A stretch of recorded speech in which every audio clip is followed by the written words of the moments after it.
जो ऊपर चढ़ यहाँ टांग दो।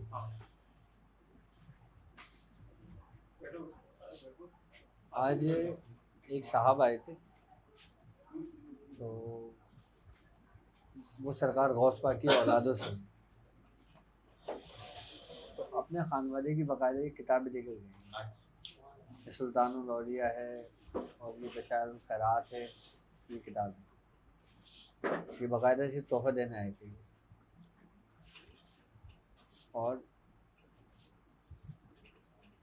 बाकायदा इजाज़त लेने आए थे सूरह कुरैश की।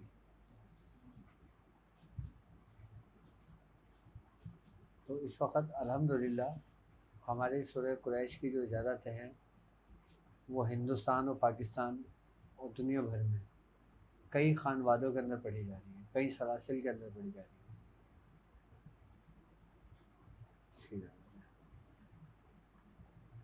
अच्छा, एक पर्चा है कि 1111 वाली सूरह कुरैश की ज़कात कुछ दिनों में ख़त्म हो जाएगी, इसके बाद का क्या हुक्म है?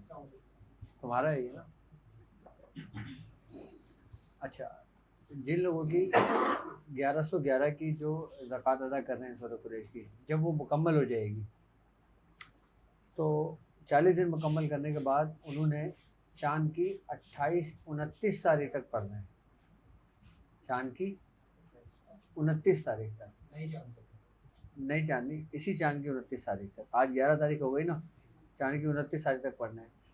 जब रजब शुरू होगा ना, यानी कि रजब, शाबान और रमज़ान, ये 3 महीने हमारे लिए बहुत अहम होंगे। ये 3 महीने हमारे लिए इसलिए अहम होंगे कि इन 3 महीनों की जो ना बड़ी बरकतें हैं, बड़ी फजीलतें हैं, जो आम महीनों को नहीं है। अच्छा, इस महीने के बारे में बुजुर्गान दीन फरमाते हैं, हमारे सलासिल के बुजुर्ग फरमाते हैं कि रजब, जो शख्स अपने आप को रजब, शाबान और रमज़ान इन 3 महीनों के लिए मखसूस कर देता है, तो वो जिस नियत से जो अमल शुरू करता है ना, सिलसिले की बरकत से उसमें कामयाबी लाजमी हर सूरत उसको मिलती है। क्यों? क्योंकि कहते हैं कि रजब, शाबान, रमज़ान, रजब के एक दिन पढ़ाई करना आम दिनों में 40 दिन के पढ़ाई करने के बराबर होता है। यानी कि आम दिनों में आप 40 दिन के अमल करें और रजब के एक दिन अमल करें, बराबर है। तो रजब, शाबान और रमज़ान, इन तीनों महीनों की फजीलत है। और यहाँ तक कि नबी करीम सल्लल्लाहु अलैहि वसल्लम ने भी इन महीनों के बारे में फरमाया कि रजब अल्लाह का महीना है, शाबान मेरा महीना है और रमज़ान उम्मतियों का महीना है। तो ये नबी करीम सल्लल्लाहु अलैहि वसल्लम के निकले हुए मुबारक ज़ुबान से अल्फाज थी, उसकी बरकतें हैं जो उसमें हमें कामयाबी जल्दी मिल जाती है। आपने इन 3 महीनों की बड़ी फजीलत बयान की है। तो अभी ये समझ लें कि रजब, शाबान और रमज़ान इस सफ़र में हमारा पहला आ रहा है, तो हम इस महीने की बरकतें हासिल करें। हम अपने सूरह कुरैश का जो लश्कर लेकर चल रहे हैं, इसको इस 3 महीने में पाए तकमील तक पहुँचें। यानी कि जो अभी 1111 की तादाद कर रहे हैं, जो 313 की तादाद पढ़ रहे हैं, वो लोग फिर अपने आप को तैयार कर लें रजब के लिए। क्योंकि आप लोग सिर्फ और सिर्फ 3 महीने अपने दे दें, आपके 7 साल कैसे गुजरेंगे आपको पता ही नहीं चलेगा। यानी कि 3 महीने के अंदर आपको वो कुछ हासिल हो जाएगा, इतने कुछ आपको लज्जत मिल जाएगी, इतने कुछ अजायबात आपके सामने आ जाएंगे कि आपका दिल नहीं करेगा उसको छोड़ने को। क्योंकि जब रजब का महीना आता है ना, या आता था हमारे वक्तों में, तो मियाँ हुजूर इसका बड़ा एहतमाम करते थे और बाकायदा तौर पे हुक्म दिया करते थे कि इन 3 महीनों को ज़ाया नहीं करना, पूरा साल ज़ाया कर दो अपना, ये 3 महीने ज़ाया नहीं करना, क्योंकि ये 3 महीने पूरे साल का कफ़ारा है। जिस शख्स ने ये 3 महीने ज़ाया कर दिए, उसने पूरा साल ज़ाया कर दिया। और जिस शख्स ने पूरा साल कुछ भी नहीं करा, वो 3 महीने कर ले, उसके पूरे साल के बराबर है।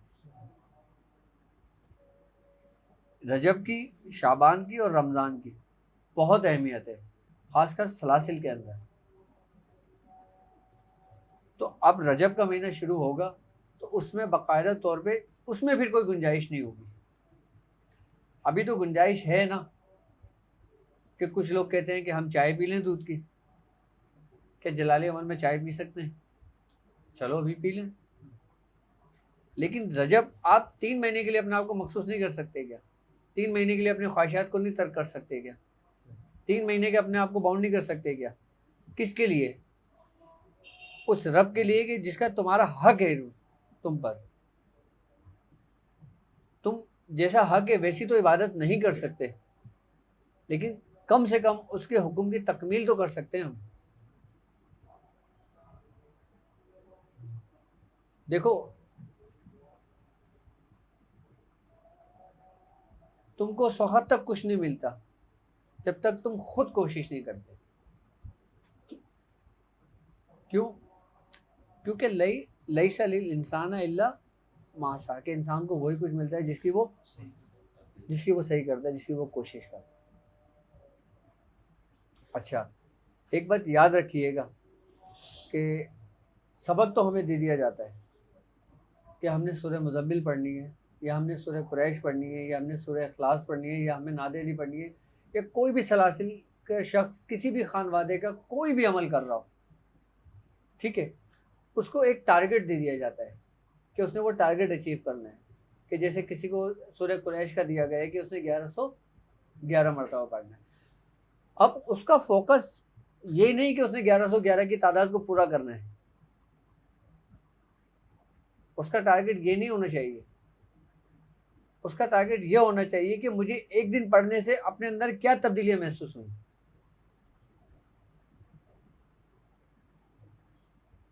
अपने अंदर क्या तब्दीलियां महसूस हुई। अगर आप तस्बीह और तहलील की बात करते हैं तो तमाम शजर करते हैं, तमाम मखलूक करती है, तमाम चरिंदो परिंद करते हैं, मलाइका कर रहे हैं, फरिश्ते करते हैं। तो आप कर रहे हो तो आपको क्या कमाल हासिल है? उसको तुम्हारे पढ़ने की ज़रूरत थोड़ी है, उसको तुम्हारी इबादतों की ज़रूरत थोड़ी है। आप अपने आप को मखसूस कर रहे हो, उसको इस चीज़ की ज़रूरत थोड़ी है। क्यों? क्योंकि सुबहान अल्लाह ताला मा तसिफून, वो तमाम तारीफ़ों से बाला तरे वो ज़ात। उसको तुम्हारी पढ़ाइयों की, तुम्हारी इबादतों की ज़रूरत तो नहीं है। अगर ये तुम कर रहे हो तो किस लिए कर रहे हो? पहले तुमने अपना एक मंजिल का तयन करना है। ये नहीं कि आपको सबक मिला और आप रट्टाफिकेशन पे शुरू हो गए। रट्टाफिकेशन करना है तो सिर्फ सवाब मिलना है, लेकिन उसको समझ के कुछ करना है, अपने आप को मखसूस करके करना है, तो फिर उसका एहतमाम ही अलग होगा उसका। अच्छा, जब रजब के महीना आता था, जब हम कोई अमल को बैठते थे, हम बाकायदा पूरे उसके लवाजमात की वो तैयारी करते थे। हाँ, हम जब कोई अमल करते थे हम बाकायदा एहराम का इस्तेमाल करते थे, खुशबू का इस्तेमाल करते थे, अपनी जगह का इंतखाब करते थे, अपने फिर एक वक्त का तयन करते थे, और फिर उस वक्त पे बैठते थे, उस वक्त पे उठते थे, उस वक्त पे करते थे सब कुछ। यानी कि इन 3 महीनों के अंदर हमारा कोई ऐसा नहीं होता था कि आज 9 बजे बैठे थे तो कल हम 9:15 बजे बैठे हैं। हम 9 बजे ही बैठे हैं। यहाँ तक कि इन महीनों के अंदर अगर घर में हमारी शादी ब्याह भी गुजरी है तो हम अपने मामलात में रहते थे, फिर उसकी बरकतें भी मिलती हैं। अच्छा, हम जब पढ़ते हैं तो क्या हम समझते हैं कि क्या हम कामयाब हो जाएंगे, हम कामिल हो जाएंगे? हम किस लिए पढ़ते हैं? हम सिर्फ और सिर्फ इसलिए पढ़ते हैं कि हमारे शेख का हुक्म है, और हमें हुक्म क्यों है ये हमें नहीं पता। एक बात याद रखना कि पूरे सिलसिले की रूहानियत, पूरे जहां की रूहानियत तुम्हारे शेख के हुक्म में है। जो तुम कर रहे हो उस कमालात में नहीं है, तुम जो रियाजत कर रहे हो उस कमालात में नहीं है, तुम जो परहेज कर रहे हो उन परहेज में नहीं है। अगर रूहानियत कुरान पाक पढ़ने से मिलती ना, तो कुछ लोग ऐसे हैं जो सारी जिंदगी कुरान पाक पढ़ाते हैं और वो उससे गाफिल होते हैं। कि जिनके पढ़ाए हुए लाखों की तादाद में शागिर्द होते हैं कुरान पाक, लेकिन वो उसकी रूहानियत से गाफिल होते हैं। तो ऐसा क्यों है? वो इसलिए कि कुरान पाक पढ़ना एक अलग चीज़ है और कुरान को समझना एक अलग चीज़ है।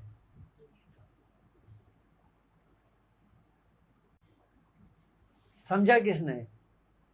वो क्यों कह रहा है कि गौर व फिक्र करो, गौर व फिक्र करो, और निशानियां हैं उन लोगों के लिए जो गौर व फिक्र करते हैं। गौर व फिक्र करने से मतलब क्या है? कि उसकी तशरीह पढ़ना है, उसकी तफसीर पढ़ना है, उनके वाक़यात पढ़ना है। क्या है गौर व फिक्र? ये लफ्ज़ी मायनों में अगर लिया जाए तो गौर व फिक्र यही होगा ना कि अगर कोई आयत है, जैसे अल्हम्दुलिल्लाह रब्बिल आलमीन है, हम उसका तर्जुमा पढ़ लें, हम उसकी तफसीर पढ़ लें, या हम उसके मायने निकाल लें, या हम उसके बारे में पढ़ लें, इसको गौर व फिक्र कहते हैं आप। तो फिर गौर व फिक्र क्या है?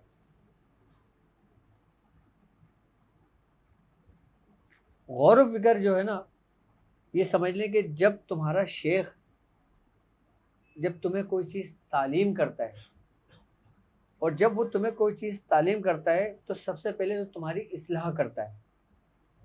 इस्लाह करने के बाद शेख फिर अपनी तवज्जो मुंतकिल करता है। अच्छा, जब तुम पे वो तवज्जो मुंतकिल करता है ना, तो तुम गैब का मुशाहिदा करते हो। किसका मुशाहिदा करते हो? गैब का मुशाहिदा करते हो। और जब तुम गैब का मुशाहिदा करते हो तो इसको कहते हैं तजल्ली रूहानी। अच्छा, तजल्ली दो तरह की होती है, एक तजल्ली इलाही और एक तजल्ली रूहानी। तजल्ली रूहानी क्या है? वो तुम्हें शेख की बरकत से मिलती है। तजल्ली इलाही क्या है, मैं उसके बारे में भी बताता हूँ आपको। तजल्ली रूहानी कब तुम्हें मिलती है? कि जब शेख तुम पे तवज्जो करता है, और जब शेख तुम पे तवज्जो करेगा, तुम गैब का मुशाहिदा क्या करोगे? कि तुम्हारे सामने कुछ ऐसी बातें सरजद होने लगेंगी जैसे कि तुम माफूकुल फितरत किसी चीज़ को देखते हो, या तुम ख्वाब में ऐसी चीज़ों को देखते हो कि जैसे किसी बुजुर्ग से मिले हो, तुम खाने काबा में हो, तुम मदीने में हो, तुम बगदाद शरीफ में हो, तुम अजमेर शरीफ में हो, तुम फलां बुजुर्ग से ज़ियारत कर रहे हो, तुम्हें सरकार दो आलम सल्लल्लाहु अलैहि वसल्लम की ज़ियारत हुई है, तुम्हें हज़रत मूसा अलैहिस्सलाम की ज़ियारत हुई है। इब्तिदाई दौर के अंदर जो मुशाहिदा तुम्हें गायबी होते हैं ना, वो तुम्हें ख्वाब की सूरत में होते हैं।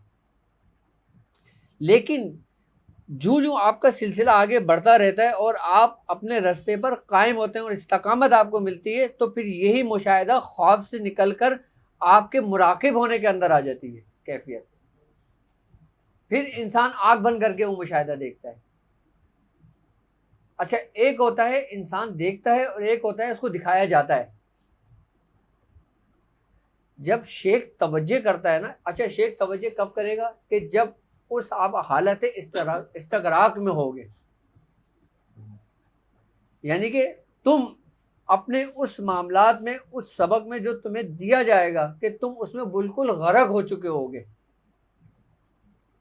उसके अंदर पूरा डूब चुके होगे, फिर शेख तुम पे तजल्ली करता है, जो तजल्ली रूहानी जिसे कहते हैं।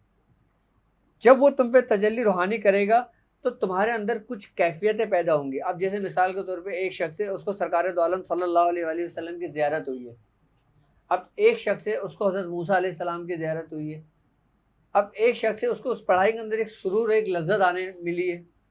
एक शख्स है, उसको इतना सुरूर मिला है कि उसका उठने का दिल नहीं कर रहा। जब हमारे अंदर ऐसी कैफियतें पैदा होती हैं ना, तो लगता है कि हमें किसी शेख की हम पर तवज्जो हुई है।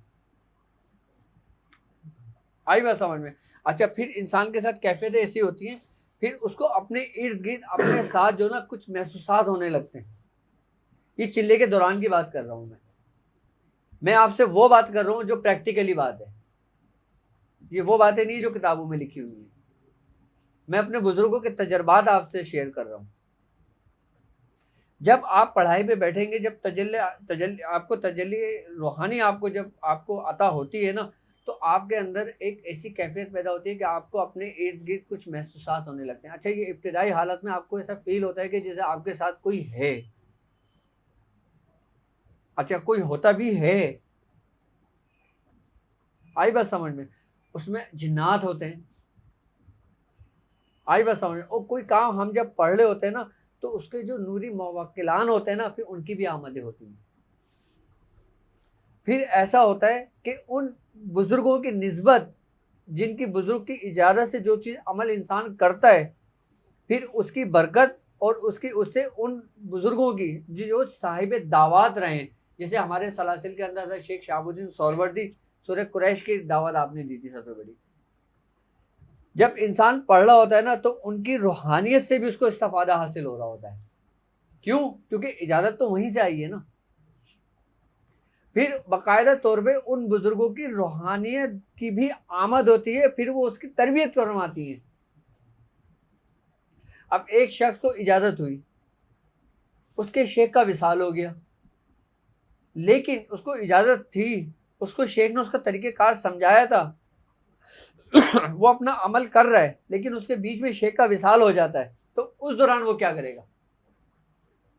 उस दौरान वही शेख जो विसाल फरमा गए हैं, जिन्होंने उसको इजाज़त दी थी, उन्हीं सलासिल के बुजुर्गों की जो अरवाहें होती हैं ना, फिर वो उसकी मदद और उसकी रहनुमाई करती हैं, उसकी तालीम और तरबियत मुकम्मल करती हैं। अच्छा, जब इंसान के अंदर ये कैफियतें पैदा होती हैं, जब वो कोई ऐसी मामलात को देखता है जो माफ़ूकुल फितरत चीज़ें होती हैं, कुछ महसूसात करता है।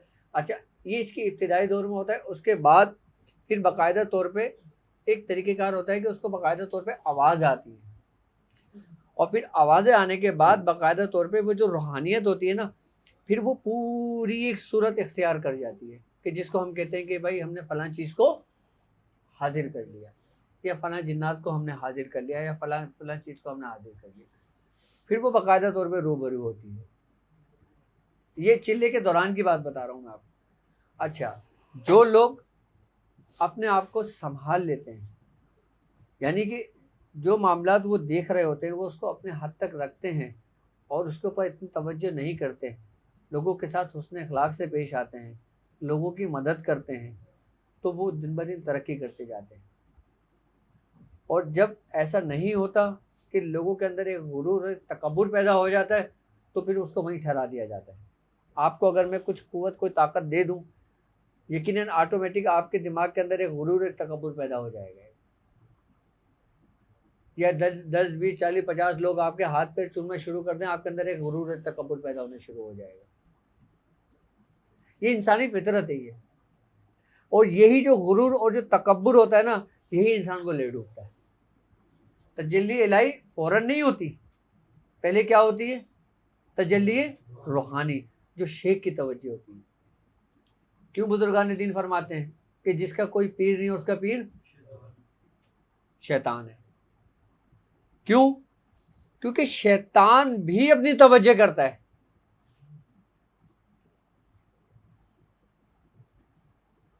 जिस रास्ते पे चलने के लिए कोई उसका उस्ताद कामिल नहीं होता, उसका पीर नहीं होता, तो फिर शैतान अपनी तवज्जो से उसको वो मंजिलें तय कराता है। लेकिन शैतान जब मंजिलें तय कराता है, तो फिर वो किसकी कराएगा? आलम नासूद की तरफ लेके चले जाएगा उसको, और वो उसको उसी में गरक कर देगा, वो उसी में आपको गुमराह कर देगा। लेकिन जो शेख की तरफ से होता है, बाकायदा इजाज़त की सूरत में होता है, वो तजल्ली रूहानी में जम हो जाता है। अच्छा, जब इंसान इस मंजिल से निकलता है, यानी कि उसने दुनियावी मकासद के लिए, दुनियावी मामलात के लिए उसके साथ कोई भी आ रहा है, कोई भी जा रहा है, कोई भी उठ रहा है, कोई भी बैठ रहा है, कोई भी मामला है, उसको कोई किसी चीज़ की फ़िक्र नहीं है, वो बिल्कुल गनी हो गया, बेपरवाह हो गया। वो आई बस समझ में, उसने अपने कल्ब को बिल्कुल साफ और शफाफ कर लिया। किससे? आपको जो हथियार दिया गया है, किसी को सूरह मुज़म्मिल दी गई है, किसी को सूरह इखलास दी गई है, किसी को सूरह कुरैश दी गई है। जब वो दिल साफ हो जाता है, साफ शफाफ हो जाता है, उसके बाद फिर तजल्ली इलाही का ज़हूर होता है। और तजल्ली इलाही का ज़हूर ये नहीं कि आपके पास फ़ौरन हो जाता है, कि नहीं होने को होता तो आपकी पूरी ज़िंदगी में नहीं होता, और होना होता है तो हालत नज़ा में हो जाता है, और जब होना होता है तो इंसान के मरने के बाद हो जाती है।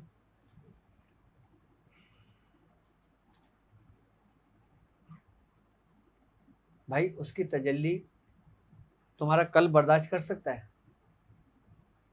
तुम बर्दाश्त कर सकते हो? तो फिर हम पर जो तजल्लियात अनवार की जो बारिश हो रही होती है, वो क्या है फिर? क्या वो सादिक हैं? क्या वो जंदीक हैं? क्या वो काजिब हैं? फिर क्या है वो? फिर यही वही तुम्हारी शेख की तवज्जो है। अच्छा, शेख की ज़रूरत आपको सिर्फ दुनिया में ही नहीं है, सिर्फ पढ़ाई के दौरान ही नहीं है, सिर्फ चिल्ले के लिए तुम्हारा शेख नहीं है, अमल कराने के लिए तुम्हारा शेख नहीं है।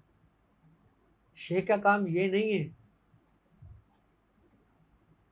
शेख का असल काम शुरू होता है कि जब तुम्हारी आंख बंद होती है, फिर पता चलता है कि तुम्हारा शेख कितना कामिल है। और शेख को समझना, शेख को जानना इतना आसान भी नहीं है। जो लोग ये समझते हैं ना कि हाँ हम अपने शेख को समझ गए, हम अपने शेख को जानते हैं, हम अपने शेख की रूहानियत को जानते हैं, वो कुछ नहीं जानते।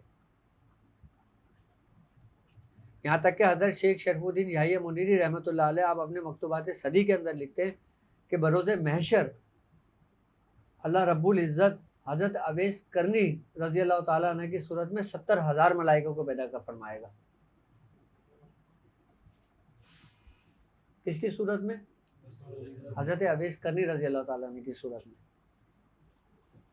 70,000 मलाइकों को पैदा फरमाएगा। सिर्फ किस लिए? इसलिए कि उस वक़्त एक शोर मचा हुआ होगा कि वो आशिक कहाँ है, वो महबूब कहाँ है कि जिस पर रब की तजल्ली हुई थी, हुब की, उसकी मोहब्बत की, उसके महबूब की, कि जिसके एवज़ लोग बख्शे जाएंगे।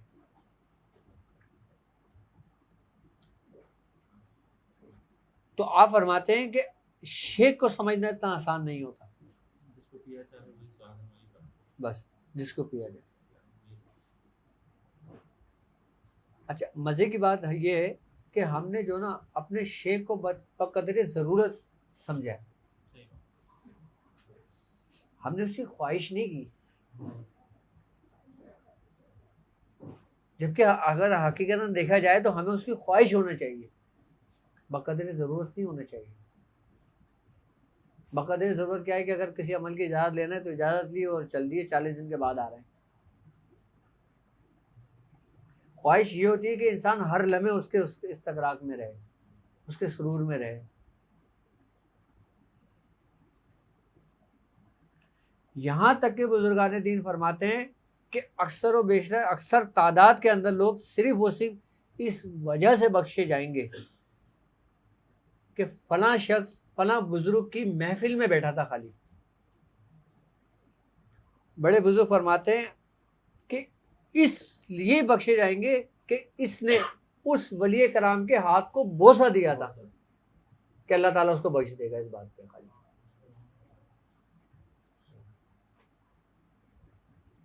और आप हिसाब किताब लगवा रहे हो सारे कि भाई ये क्या हुआ, ये कहाँ से हुआ, ये क्या करा, सबका हिसाब देना। भाई आप हथियार क्यों नहीं डाल देते? आप हो हिसाब किताब देने के काबिल? कोई शख्स ऐसा है जो अपने अमाल से जन्नत में जाएगा? कोई भी नहीं है। यहाँ तक कि अल्लाह के फजल से सब जन्नत में जाएंगे। अच्छा, जन्नत भी सब कुछ नहीं है। हाँ, जन्नत में तुम्हें तुम्हारा महबूब ना मिले तो तुम्हारे लिए कैद खाना है। दुनिया में तुम्हें तुम्हारा महबूब मिल जाए तो यही तुम्हारी जन्नत है।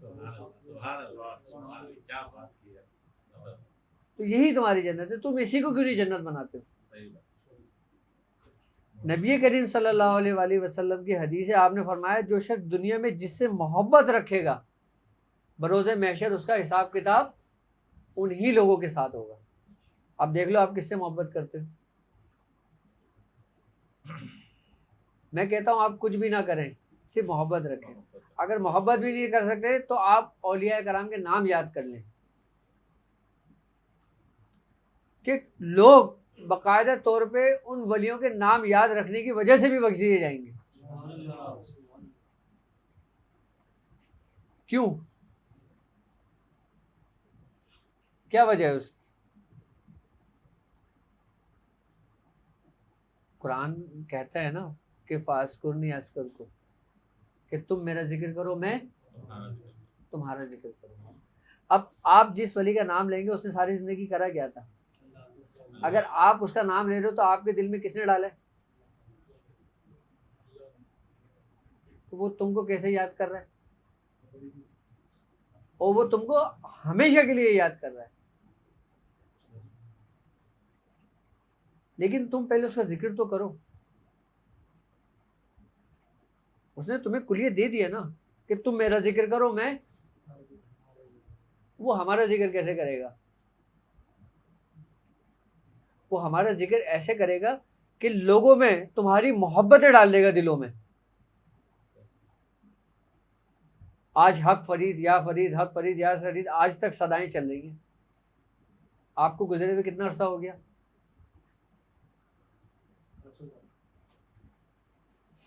आज भी आपके दिलों में वो ऐसे ही है जैसे अपनी हयात मुबारक में थे। हो सकता है उनके हयात में इतना लोग ना जानते हो उनको, उनकी हयात में इतना ना जानते हो जितना आप जानते हैं, क्योंकि उनकी हयात में अगर वो, यहाँ तक कि आप ये देखें कि हजरत शेख मुहिउद्दीन इब्ने अरबी, आपके ऊपर 100 से ज़्यादा फतवे थे कि काफिर हैं, जंदीक हैं, फला हैं फला हैं। आप बड़े फतवे हैं बाकायदा आपके ऊपर, बड़े बड़े बुजुर्गान दीन के ऊपर फतवे लगे। हजरत मंसूर बिन हल्लाज पे फतवे लगे।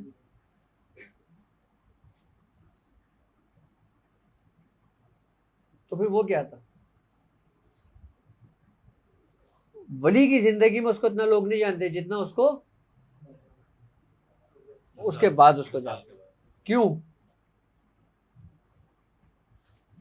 ये इसलिए क्योंकि नबी करीम सल्लल्लाहु अलैहि वसल्लम का फरमान है, आपने फरमाया कि जो शख्स क्या कि मर जाओ मर जाने से पहले, हदीस यही है नबी करीम सल्लल्लाहु अलैहि वसल्लम की। आपने क्या फरमाया कि मर जाओ मर जाने से पहले। अगर तुम मर जाने से पहले मर जाओगे ना, अल्लाह तबारक ताला तुम्हें हर दौर में एक नई जिंदगी देगा। कश्त गाने खंजर तस्लीम रहा, हर जुबा आज दे जानी दीगर आज। यानी कि जो शख्स तस्लीम के खंजर से अपने आप को कत्ल कर देता है, अल्लाह रब्बुल इज़्ज़त उसको हर दौर में एक नई जिंदगी देता है। अब बताओ किसने अपने आप को कत्ल किया है? किसने अपने आप को मारा है? इसका ये तो कुलिया हो गया क्या कि तुम मरोगे तो तुम्हें जिंदगी मिलेगी। अब तुम अपने हाथों से अपने आप को कत्ल करते हो या फिर जब वो वक्त मुकर्रर है वो खुद हो जाना है। अपने हाथों से अपने आप को कत्ल करने से मुराद क्या है? अपने नफ्स को कत्ल कर देना। अच्छा, हम नफ्स नफ्स नफ्स करते रहते हैं, ये है क्या? हम कहते हैं ना कि ये ख्वाहिशात है हमारी, हम कहते हैं ना ख्वाहिशात हैं। इन ख्वाहिशात पे आपका इख्तियार है तो फिर ख्वाहिश कैसी? तो फिर नफ्स कैसे हुआ? तुम्हारा इख्तियार तो इतना भी नहीं है कि तुम उठ के पानी पी लो। तुम्हारा इख्तियार तो इतना भी नहीं है कि तुम उठ के पानी पी लो। तुम गुनाह कैसे कर लोगे?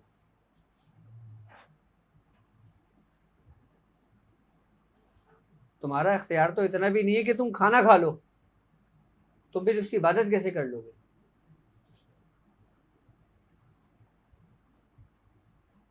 तो फिर ये सारा झगड़ा क्या है? हमने असल में इस चीज को नहीं समझा, इस झगड़े को नहीं समझा। वो कहते हैं ना ला हौला वला कुव्वत इल्ला बिल्लाहि, क्या मतलब है? नहीं कोई ताकत नेकी और बदी। तो फिर तुम्हारा इख्तियार क्या है? तुम्हारा इख्तियार तो कुछ भी ना हुआ ना। फिर वो मीर तकी मीर सही कहता है ना कि नाहक हम मजबूरों पे ये तोहमत है मुख्तारी की, चाहते हैं सो आप करें, हमको बस बदनाम किया। फतवा लग गया था उनको शेर में भी। नहीं, ये बात नहीं है। बात क्या है कि वो गफ्फार है।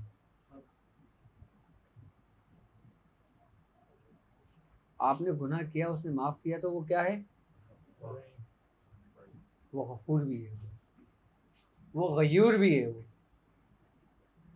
अच्छा, जब उसने तुम्हें भेजा था ना, उसने कुरान में ये कह दिया था क्या, कि इंसान को इसलिए बनाया गया है कि ताकि वो जांच पड़ताल कर सके कि तुम में कौन अच्छे काम करता है और कौन बुरे काम करता है। अब उसने तुम्हें इख्तियार भी किस सूरत में दिया? एक तरफ उसने अपनी मोहब्बत रख दी और एक तरफ दुनिया की ख्वाहिशात रख दी।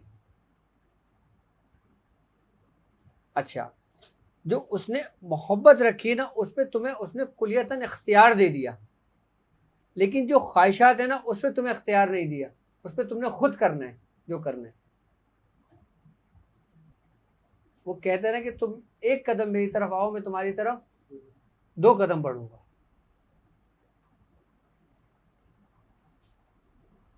अब जब उसने एक तरफ अपनी मोहब्बत रख दी और एक तरफ दुनिया की मोहब्बत रख दी, तो तुम किसको चुनोगे? जुबानी कलामी तो हम ये बोलेंगे हम अल्लाह की चुनेंगे, एक फॉर्मेलिटी पूरी करने के लिए यही होगा ना। लेकिन हकीकतन हम अपने अमाल से पूछें, अपने आप से पूछें, तो हम क्या हैं फिर? कामिल शख्स वही जो दोनों की मोहब्बतों को समेटे एक जगह लेके चल दे, कि दुनिया की मोहब्बत बकदर ज़रूरत होनी चाहिए और रब की मोहब्बत ख्वाहिश के मुताबिक होनी चाहिए। जो इंसान की ख्वाहिश, उसी की ख्वाहिश होनी चाहिए, ख्वाहिश के मुताबिक नहीं, उसी की ख्वाहिश होनी चाहिए। क्यों? क्योंकि नबी करीम सल्लल्लाहु अलैहि वसल्लम ने आपने दुआ की थी कि रब्बना आतिना फिद दुनिया व फिल आखिर वकीना। क्या मतलब है? कि आपने दुनिया और दीन दोनों को दुआ की इसलिए कि मुझे सुरखरू रहा। अब दोनों को ऐसे वजन से लेकर चलना, कहते हैं कि पानी में ऊपर कश्ती रहे तो कश्ती तैरती रहती है। आई बात समझ में? कश्ती आप हो, आई बात समझ में? जब तक वो पानी में रहती है वो तैरती रहती है, और जब पानी कश्ती में आता है तो डूब जाता है। यानी कि जब इंसान के ऊपर दुनिया की मोहब्बत गलबा करती है तो इंसान, और जब रब की मोहब्बत गलबा करती है तो भी डूब जाता है। तो कैसे डूबेगा? क्योंकि वो उसकी ज़ात में जम हो जाता है, गर्क हो जाता है। भाई कतरा अगर समंदर से मिलता है तो क्या होता है? वो फिर कतरा नहीं रहता। ठीक है। अच्छा, अब फना और बका में भी झगड़ा है।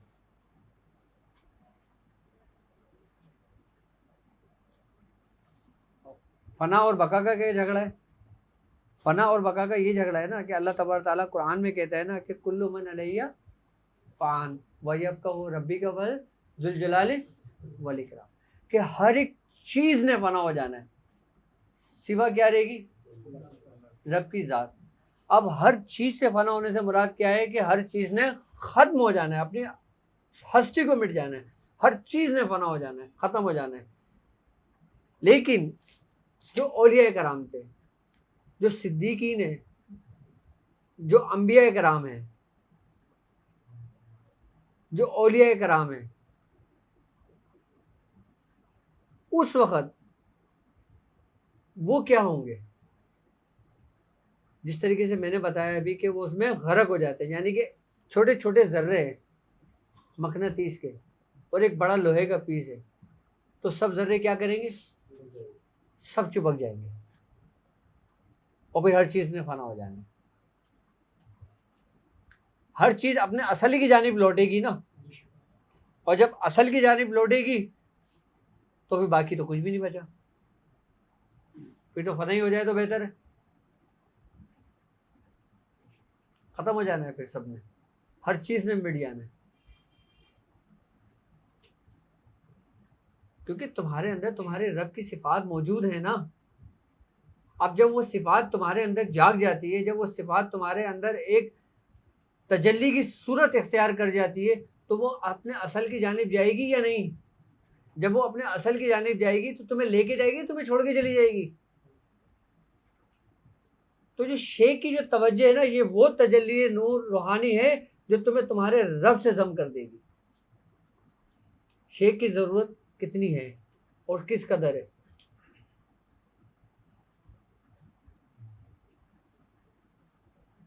तो तुम अपने असल को पहुंच जाओगे।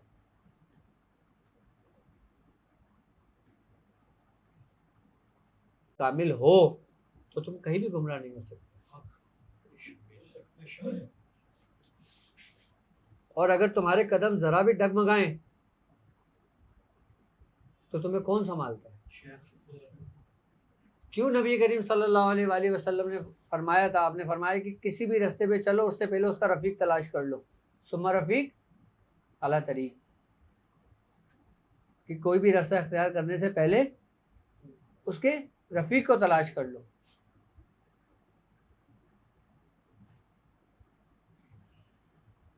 वो इसीलिए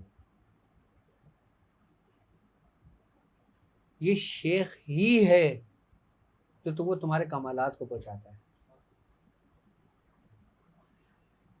जब मुरीद अपने इस हालत के अंदर अपने आप को गर्क कर लेता है ना, तो फिर वो ये समझ लो कि अपने पूरे अंदर अपने किसको देखता है, शेख को देखता है। अगर शेख से हटकर अगर वो कुछ दिखाया जाता है ना तो वो आंखें बंद कर लेते हैं, कहते हैं मुझे नहीं देखना, जबकि वो भी हक है,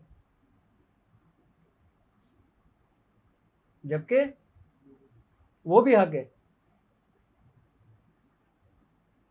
लेकिन वो चाहता है कि मैं इसी दरवाजे से आऊं। वो दिल का दरवाजा क्या है, तुम्हारा शेख। भाई कल कहते हैं ना अल्लाह का घर है, कैसे अल्लाह का घर। भाई अगर घर है अल्लाह का तो वो कभी तो आया होगा ना, या कभी तो होगा ना, या वो घर में मकीन है और आपको नहीं पता। ऐसे हो सकता है क्या।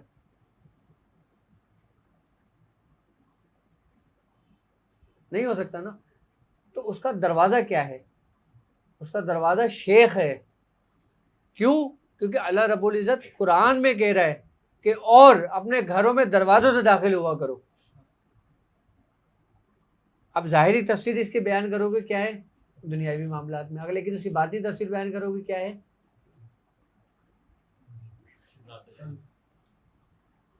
वो तुम्हें सब कुछ कुरान में बता रहा है खुल के, लेकिन तुम समझ नहीं रहे हो। वो कह रहे तुम अपने घरों के अंदर दाखिल हुआ करो दरवाज़ों के साथ, दरवाज़ों से। ये अल्लाह का घर है ना, तुम्हारा घर क्या है।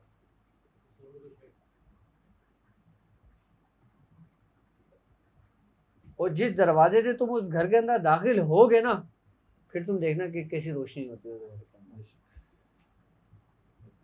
और खुद तुम सारी ज़िंदगी अल्लाह अल्लाह की टकरे मारते रहो, कभी भी वो दरवाज़ा नहीं खुलना, क्योंकि वो दरवाज़ा ही शेख है तुम्हारा। भाई हज़रत बाबा फरीद मसूद गंजी शकर रहमतुल्लाह अलैह जब आप अपने शेख से मिले थे, उस वक़्त आपका ये कमाल था कि जब आप जंगल के अंदर सूरह इखलास पढ़ते थे और दरख्तों पे चिड़ियाँ चिचा रही होती थी, आप कहते थे गिर जाओ, वो गिर के मर जाया करती थी। फिर जब आप पढ़ के फारिग हुआ करते थे, आप बोलते थे उठ जाओ, तो वो उठ जाया करती थी। जब आप अपने शेख से नहीं मिले थे, आपका ये हाल था। लेकिन ये हाल सिर्फ दुनियावी हद तक था। लेकिन उनके दिल का दरवाज़ा किसने खोला, हज़रत कुतुबुद्दीन बख्तियार काकी रहमतुल्लाह अलैह। आपने वहीं सर अपने सजदे में खम कर दिया। शेख की उम्र भी बता दीजिएगा, उस वक्त हज़रत बख्तियार काकी रहमतुल्लाह की उम्र कितनी, बहुत छोटी उम्र थी। हाँ, और आपकी उम्र 90 साल के करीब।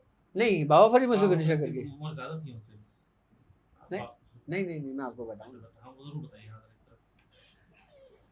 जब आप रियाजत कर रहे थे हज़रत बाबा फरीद हज़रत मसूद गंजी शकर रहमतुल्लाह अलैह का, क्या रात में, हाँ बैठूंगा ना मैं, तो हज़रत बाबा फरीद मसूद गंजी शकर रहमतुल्लाह अलैह आप रियाजत करके ना बहुत ज़्यादा लागर हो गए थे, बहुत कमज़ोर हो गए, इतना हो गए थे कि आप उठ नहीं पाते।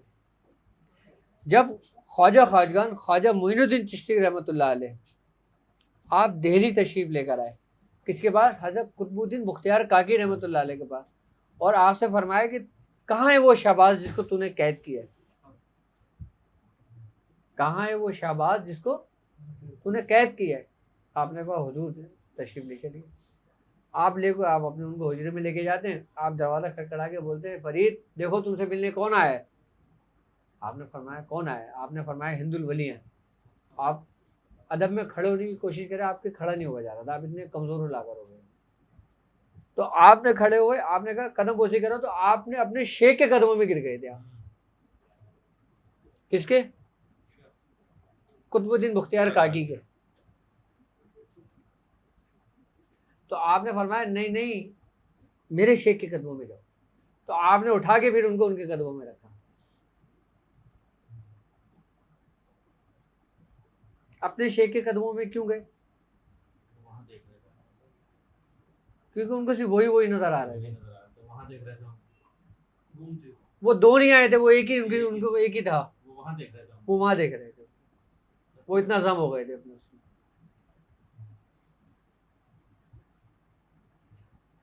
मुरीद को जो कुछ भी मिलता है, चाहे उसको रूहानियत के मामलात में हो, चाहे वो अमलियात के मामलात में हो, चाहे वो सलासिल के मामलात में हो, चाहे वो मकासिद दुनिया के मामलात में हो, वो सब शेख के तोफैल मिलता है। अगर कोई शख्स ये कहता है कि ये मेरी मेहनत थी तो वो गुमराह है। अगर कोई ये कहता है कि मैंने मेहनत करी थी तो वो गुमराह है।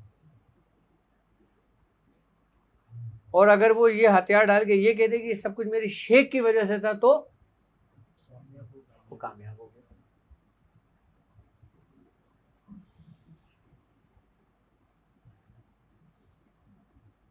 हमारे सलासिल के अंदर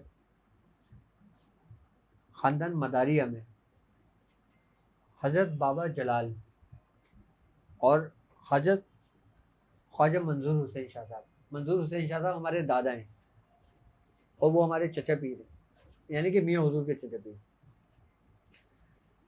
तो आप अपने शेख का इतना अदब और इतना एहतराम करते थे कि अगर ख्वाजा मंजूर हुसैन शाह साहब खड़े होते थे तो आप भी खड़े हो जाया करते थे, जबकि आप बफर जोन में हो और वो गुलशन में, आप उनके अदब में खड़े हो जाया करते थे। मेरे तो फरमाते हैं एक दफ़ा मैंने बाबा जलाल से कहा कि बाबा जलाल तुम बैठे बैठे क्यों खड़े हो जाते हो? कहते मुझे भाई साहब को जब मैं देखता हूँ ना तो मुझे शर्म आती है, मैं भी उनके अदब में खड़ा हो जाता हूँ। आप उस तरफ पीठ नहीं करते थे, आप जिस तरफ ख्वाजा मंजूर हुसैन शाह साहब बैठते थे, आप उस तरफ पैर नहीं करते थे अपने। ये उनकी अदब और मोहब्बत की इंतहा थी। इब्तिदा कहाँ से है और इंतहा कहाँ है? इब्तिदा मैंने बताई आपको कि शेख ने आपको सबक दे दिया, अब आपने किस उससे करना है? अपने तवज्जो और अपनी लगन से। जो कुछ भी मामला होता है आप यही करें कि सब कुछ जो कुछ भी मेरे साथ हो रहा है ये उसी की तरफ के मामला आते हैं, इससे मेरा कोई कमाल नहीं। अच्छा, आपका चिल्ला भी मुकम्मल आपकी शेख की तवज्जो से होता है। लोग कहते हैं ना कि हज़रत हमारा अमल खोल दें, हमें इतने साल पढ़ते हुए हो गए, हमें इतने साल पढ़ते हो गए, हमारा अमल खोल दें। अमल खोलना क्या होता है? ये जो लोग ये कहते हैं ना कि हमारा अमल खोल दें, उनका ज़िंदगी भर नहीं खुलता, क्योंकि कुछ दरवाजे ऐसे होते हैं जो नहीं खोले जाते कहने के ऊपर। हाँ, हर दरवाज़ा तुम्हारे शेख की तवज्जो, शेख की नज़रों से ही खुलता।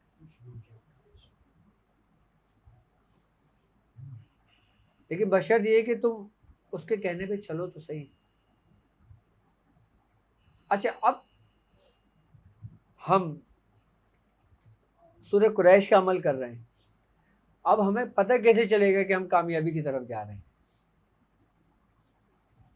हम सही कर रहे हैं, हमें कैसे पता चलेगा? हम सही रास्ते पे जा रहे हैं, हमें कैसे पता चलेगा? भाई आप नादे अली का अमल पढ़ रहे हो, ठीक है, आपको बताया 110 मरतबा पढ़ो या 1100 मरतबा पढ़ो, आपको कैसे पता चलेगा कि मैं इसको सही कर रहा हूँ या नहीं कर रहा? या अगर मेरे अंदर कोई खामी है तो मैं उसको देखकर सही कर सकता हूँ या नहीं कर सकता? उसकी अलामतें क्या होंगी कामयाबी की? और जो लोग कामयाब नहीं होते उनके साथ क्या मामला पेश आते हैं? जो लोग इस रास्ते पे कामयाब नहीं होते, अमल कर रहे होते हैं, जब पूरा दिन कर लेते हैं फिर वहीं खड़े होते हैं जहां से वो चले थे। उसकी बेसिक वजह क्या होती है कि वो अपने अंदर की खामियां नहीं देखते। अंदर की खामियां सिर्फ ये नहीं है कि अगर आपको 1100 बताया तो आपने किसी दिन 1000 पढ़ लिया, किसी दिन 900 पढ़ लिया तो आप बोलो हाँ ये जी तो खामी है। आप अगर 1100 है तो 1100 ही पढ़ रहे हो तो भी अगर कामयाब नहीं हुए तो आपके अंदर क्या खामी है? आप अपना तज्जिया करो। अच्छा, नाकामी और कामयाबी ये हमारे अपने अंदर मौजूद है। नाकामी भी हमारे अपने अंदर है और कामयाबी भी अपने हमारे अंदर है। नाकामी हमें मायूसी की तरफ ले जाती है और कामयाबी हमें गुरूर और तकब्बुर की तरफ ले जाती है अगर शेख ना हो तो। यानी कि कामयाबी ज़्यादा खतरनाक है नाकामी से, अगर सब तुम अपने ऊपर क्रेडिट लेके जाते हो तो। और अगर यही सब कुछ शेख की तरफ मंसूब करते हो तो तुम्हारे अंदर कभी वो गुरूर और तकब्बुर पैदा नहीं होगा। अब एक शख्स बोलता है कि मैंने ये काम किया है, तो एक शख्स ये कहता है कि हमने ये काम किया, वो कितना फर्क है, जबकि बात एक ही है। ये मैं ही तो है कि जिसने सूली पे चढ़ा दिया। ये मैं ही तो है कि जब गर्दन पे छुरी फिरती है तो क्या आवाज निकलती है कि मैं।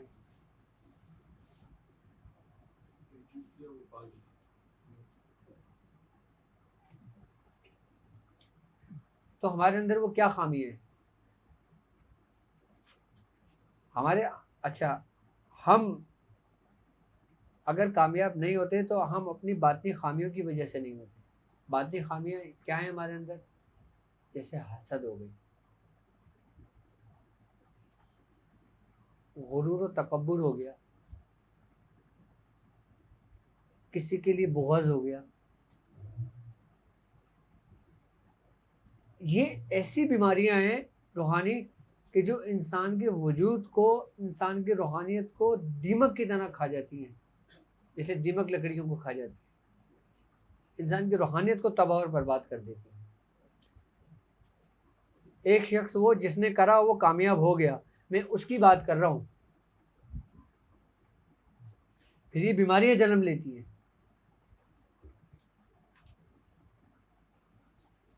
हसद को आप क्या समझते हो?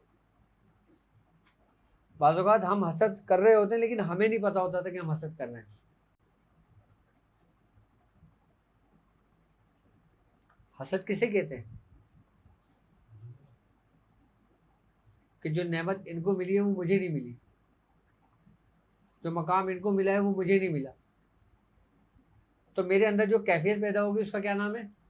हसद। और बुग़्ज़ किस चीज़ का नाम है? बुग़्ज़ भी इसी कैफियत में, इसी रास्ते के चलने का नाम है।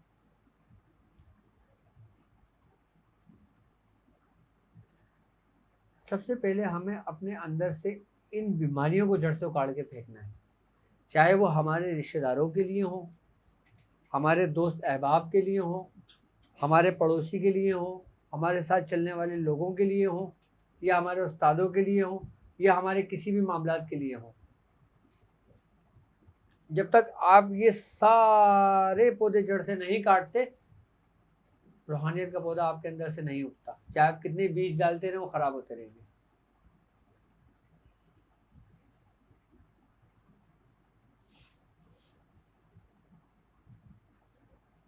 जिस दिन ये मामला आप अपने अंदर से दूर कर लेंगे ना खामियां, आप कामयाबी की तरफ चल पड़ेंगे।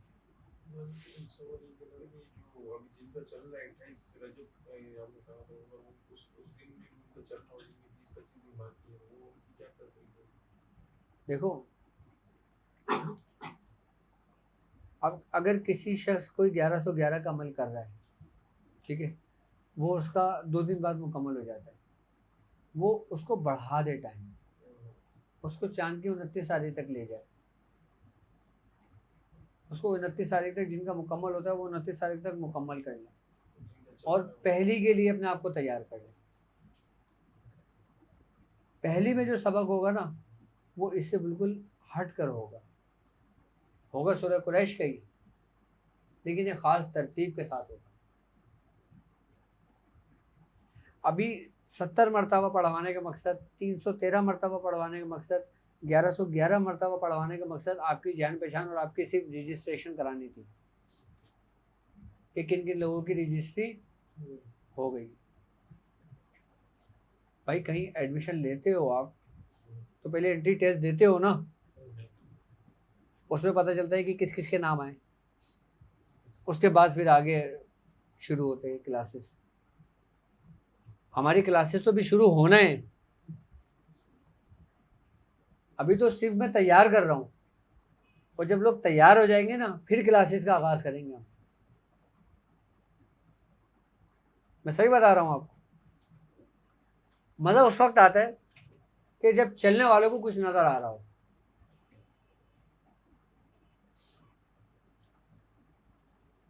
करने वाले, चलने वाले उस रास्ते के वाकई ख्वाहिशमंद हो, मुसाफिर हों।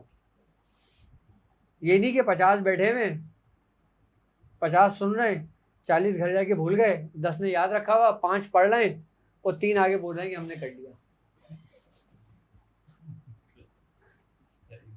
मैं सही बता रहा हूँ आपको। हमारे बुजुर्ग फरमाते हैं कि ये सफ़र इतना कठिन होता है कि ये लोहे के चने हैं और तुम्हारे मुंह में हैं, ना तुम इसको चबा सकते हो, ना उगल सकते हो, ना निगल सकते हो। रूहानियत को पाना लोहे के चने चबाने के बराबर है जी।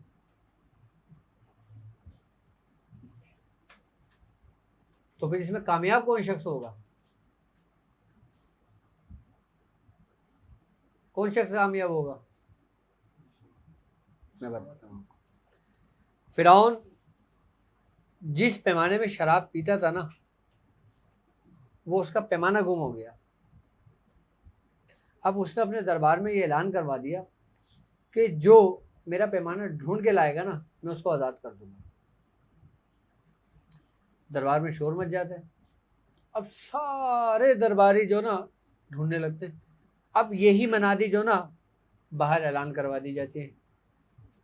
अब सारे लोग बाहर भी ढूंढने लग जाते हैं। हज़ारों की तादाद में पैमाने को ढूंढने निकल गए। पैमाना एक ही है, वो एक ही को मिलना है ना। समझना मेरी बात कि पैमाना किसी को मिलना है? एक ही को मिलना है। और ढूंढ कितने लोग रहे हैं? लाखों लोग ढूंढ रहे हैं बस। अब सब ढूंढ रहे हैं। अब दरबार के अंदर सब ढूंढने लग जाते हैं। एक बूढ़ी खातून को वो पैमाना हाथ लग जाता है। अब वो पैमाना लेती है और बादशाह के पास जाती है और बादशाह को कहती है, बादशाह कि क्या तुम वाकई ही उसको आज़ाद कर दोगे अपनी गुलामी से? बादशाह कहता है हाँ मैं आज़ाद कर दूँगा। तो वो कहती है ये रहा आपका पैमाना। बादशाह उसको देखता है, फिरौन बड़ा खुश होता है, उसको बोसा देता है और अपने पास रखता है और बहुत खुश होता है। इतना खुश होता है कि दरबार के जो लोग होते हैं उन सबको इकट्ठा कर लेता है। तो फिरौन बोलता है कि अब लोग बोलते हैं कि भाई पैमाना तो इसको मिल गया। तो बादशाह बोलते हैं जाओ मैंने तुम लोगों को भी आज़ाद किया। तो वज़ीर बैठा होता है। वज़ीर कहता है बादशाह सलामत, ये क्या कर रहे हो? ये लोग आते हैं, बादशाह से कहते हैं बाहर कुछ लोगों ने भी इसको बड़ी हो गई, कहा जिसने भी कोशिश करी है ना सबको मैंने आज़ाद कर दिया। वज़ीर कहता है पैमाना तो जिसको मिला था उसको आज़ाद कर देते, खाली सबको आज़ाद करने की क्या ज़रूरत थी? तो बादशाह कहता है कि पैमाना तो एक ही था ना, वो तो एक ही को मिलता, लेकिन कोशिश तो सबने करी है ना, तो मैंने सबको आज़ाद कर दिया। तो बुजुर्गान दीन फरमाते हैं कि ये एक दुनियावी उस खुदाई का दावा था, जिस खुदाई का दावा करता था उसका ये हाल था। लेकिन जो रब्बुल अरबाब है, जो बादशाहों का बादशाह है उसका क्या हाल होगा। यानी कि जो जो इस रास्ते पे चल रहे हैं, जो जो इस रास्ते पे चलने की नियत करेंगे वो सब कामयाब होंगे, क्योंकि ये वो रास्ता है जो बुजुर्गों का है, ये वो रास्ता है जो हमारे सलासिल का है, ये वो रास्ता है जिन रास्ते के लिए बुजुर्गान दिन ने अपनी अपनी पूरी पूरी जिंदगी में मेहनतें सर्व कर दी है, अपने आप को ख़त्म कर दिया है, अपने आप को पूरा मिटा दिया सिर्फ इस रास्ते पे आने के लिए। तो वो तुम्हें कैसे तना छोड़ देगा, कैसे अकेला छोड़ देगा। अब तुम्हारे अंदर अलामतें क्या पैदा होंगी जो तुम्हें कामयाबी की तरफ लेके जाएंगी। सबसे पहली अलामत ये होगी तुम्हारे इब्तिदाई दौर के अंदर कि तुम्हें दूसरे दिन पढ़ने का इंतज़ार होगा। एक बुजुर्ग से किसी ने पूछा कि हुजूर मैं नमाज़ पढ़ता हूँ, मुझे कैसे पता चलेगा मेरी नमाज कबूल होगी। क्या कि मैं नमाज़ पढ़ता हूँ, मुझे कैसे पता चलेगा कि मेरी नमाज मेरे रब ने कबूल की है। तो आपने फरमाया कि अल्लाह तबारक ताला तुझे दूसरे वक्त नमाज पढ़ने की तौफीक दे देगा। क्या कि तुझे तौफीक दे दी जाएगी कि तू उसकी पाबंद हो जाए उसके ऊपर। और जब तुम्हारी सबसे पहली कामयाबी की अलामत ये होगी कि तुम्हें तौफीक दे दी जाएगी, किस लिए कि तुम अपने काम को पूरा कर लो, और रब की तरफ से जिसको तौफीक हो गई उसका काम मुकम्मल हो गया, तुम कामयाब हो गए।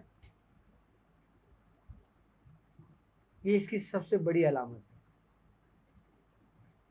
और तुम्हें तौफीक देने के साथ साथ फिर तुम्हारे अंदर एक ऐसी कैफियत पैदा होगी, एक ऐसा सुरूर पैदा होगा कि तुम्हें उसमें लज्जत आने लगेगी।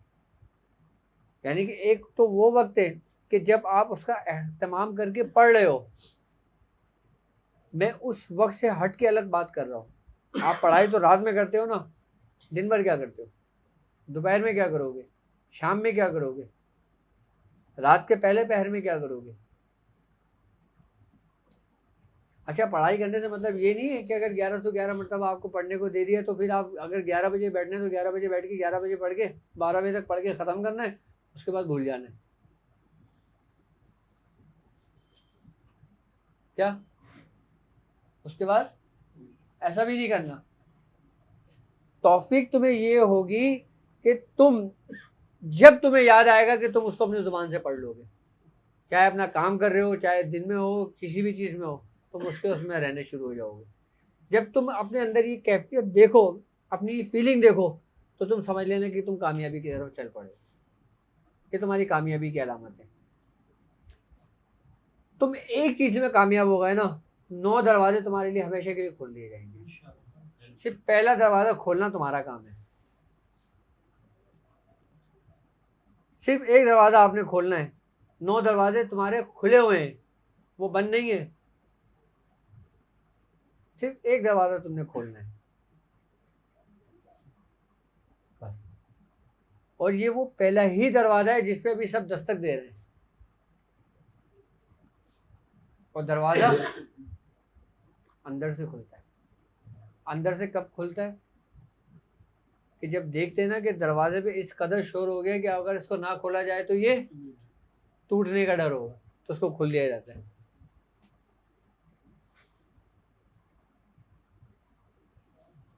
लेकिन दस्तक तो दो। अगर तुम्हें दस्तक देते देते ही मौत आ जाती है तो भी तुम कामयाब हो। तुम्हारा रब वो करीम है कि जो तुम सिर्फ नियत कर लो कि मैं इस रास्ते पे चलूंगा, वो तुम्हें बख्श देगा। जी, क्योंकि जहाद अकबर के अंदर अगर कोई शख्स मर जाता है इस दौरान बीच के अंदर, तो जहाद में मरने वाला कौन कहलाएगा।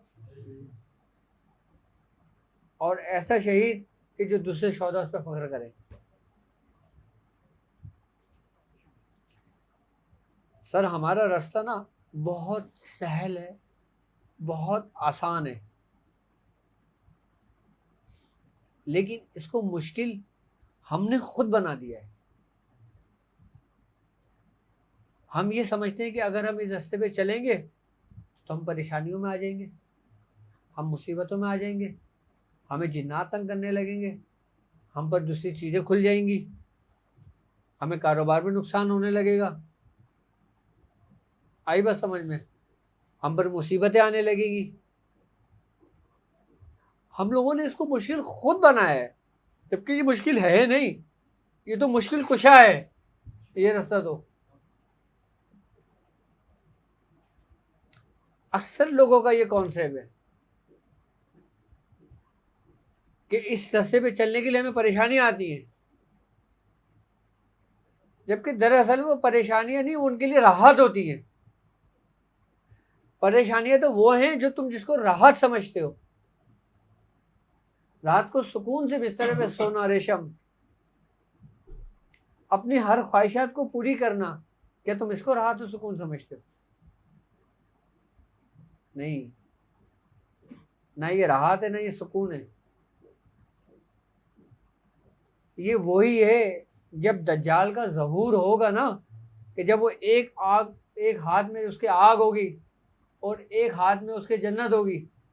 जब वो लोगों से पूछेगा कि तुम मुझे अपना खुदा मानते हो, और नहीं तो वो तुमको आग में डाल देगा, और तुम डरो खौफ के मारे कहते हो हाँ, तो वो तुम्हें जन्नत में फेंक देगा। ज़ाहिरी हालत में बुजुर्गान दीन फरमाते हैं कि वो जो राहत, जो जन्नत दिखा रहा है ना, दर हकीकत वो दोज़ख की आग है।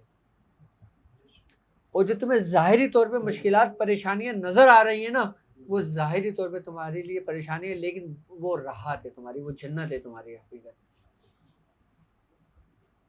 हम उस दौर में तो दाखिल हो चुके हैं, हम जिसको आसानियां समझते हैं, राहत समझते हैं, सुकून समझते हैं, आसाइश समझते हैं दुनियावी, जबकि वो हमारे लिए ऐसा कुछ भी नहीं है, वो सब वक्ती है। हम जिसको परेशानियां समझते हैं, मुसीबत समझते हैं, ये समझते हैं, वो असल में हमारे लिए राहत है। अगर किसी को सूरह कुरैश पढ़ने के लिए बता दो, सूरह मुज़म्मिल पढ़ने के लिए बता दो, सूरह इखलास पढ़ने के लिए बता दो, सबसे पहला सवाल क्या होता है लोगों का? कितनी मरतबा पढ़ना? कुछ पढ़ने का मसला तो नहीं होगा, कोई परेशानी तो नहीं होगी। तो ये परेशानियां हमने अपने साथ खुद मुसल्लत की हुई हैं, जबकि ये परेशानियां नहीं हैं, ये राहत है, ये सुकून है, यही कामयाबी का रास्ता है। अल्लाह तबारक ताला कुरान में कहता है, तुम क्या समझते हो तुम यूं ही जन्नत में चले जाओगे?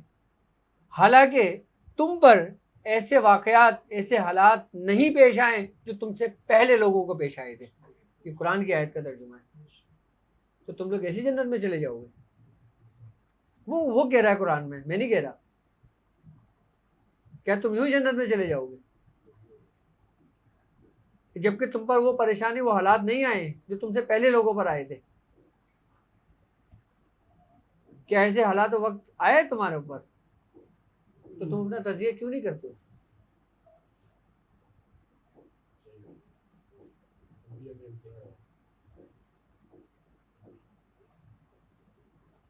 कि जो तुमसे पहले लोगों पर आए थे।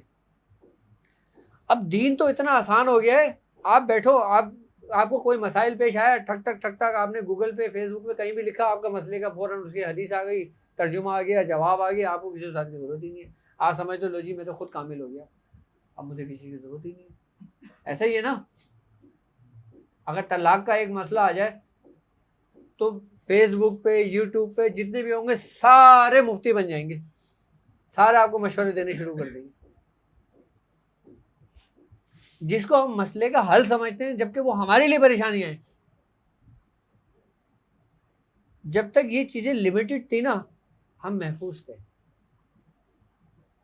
अच्छा, आप ये देखो कि लोगों ने सब कुछ इतना आसान कर दिया ना, दीन को इतना आसान कर दिया, इतना आसान कर दिया, इतना आसान क्या करा, मैं आपको क्या बताऊं कि आप आज़ाद ख्याल लोगों को देखो कि वो वजू भी नहीं करते, कुरान उठा के देखने शुरू कर देते हैं, पढ़ना शुरू कर देते हैं।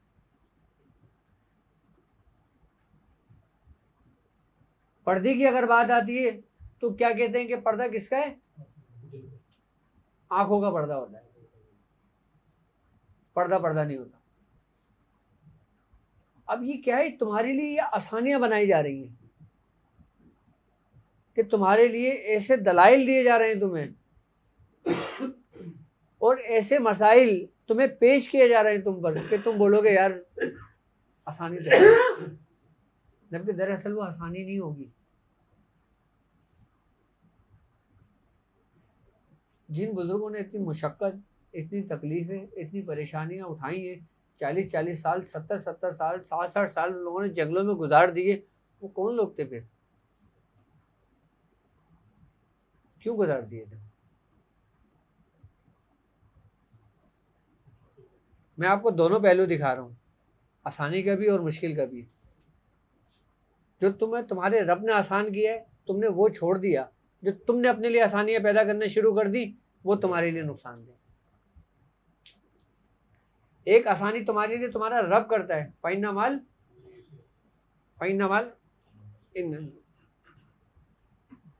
उसरी युसरा, कि हर मुश्किल के बाद, ये तुम्हारे रब की तरफ से है। और एक आसानी वो है जो तुम खुद निकाल लेते हो, वो तुम्हारे लिए वबाल जान है। अल्लाह रब्बुल इज़्ज़त कहता है ला इकराह फिद्दीन, कि दीन में ज़बरदस्ती नहीं। और अगर आप गन पॉइंट पे ज़बरदस्ती उसको लाना चाहो,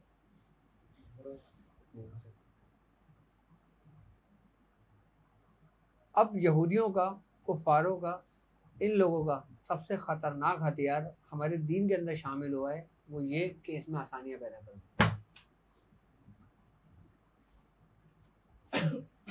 आप नमाज पढ़ सकते हो ना, अब आपके अंदर आप ही के लोग ऐसे फतवे आपको देने शुरू कर देंगे, यार नहीं बैठे आता, चलो बैठ के पढ़ ले, लेट के पढ़ ले, जबकि आप पढ़ सकते हो। दीन में है आसानी, उज़्र के साथ। अब ये बोलेंगे नहीं यार जी मेरा पेड़ बहुत निकला हुआ, मुझे झुकते में ना परेशानी होती है, अब मैं बैठ के नमाज पढ़ लूँ।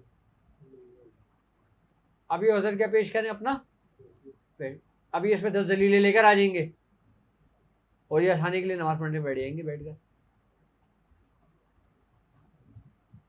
हाँ अच्छा, ये मोहब्बत, ये मामलात, ये आसानियाँ आपको सबसे ज़्यादा जो ना पाकिस्तान और हिंदुस्तान में मिलेंगी।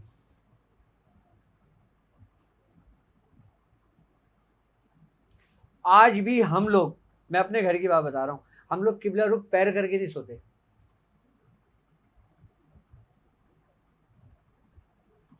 क्यों नहीं? उधर सरकार दो आलम सल्लल्लाहु अलैहि वसल्लम आराम फरमा। हम काबे की तरफ पैर करके नहीं सोते, नहीं जी वो अल्लाह का घर है, जबकि अल्लाह का घर कहाँ पर है और तुम कहाँ पर हो। और वहाँ पर मैंने खुद देखा है कि एक अरबी कुरान पाक पढ़ रहा है, उसने वही कुरान को सर के नीचे रखा, पैर फैला के यूँ बढ़ के कड़ाई ले रहा है। अब मैंने उसको देखा, मैंने उसको थोड़ा सा पैर उसके पैर से करा उधर, वो पता नहीं अरबी में शुरू हो गया आधा आधा आधा, मैं फिर आगे छोड़ दिया। अदब तुम्हें मिलेगा सिर्फ और सिर्फ कहाँ?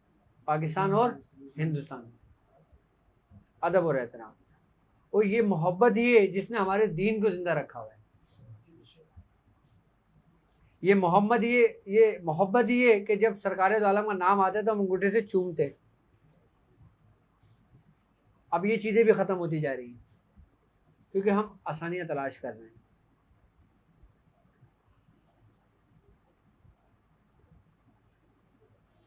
तो हमने अपने आप को इन चीज़ों से निकालना है।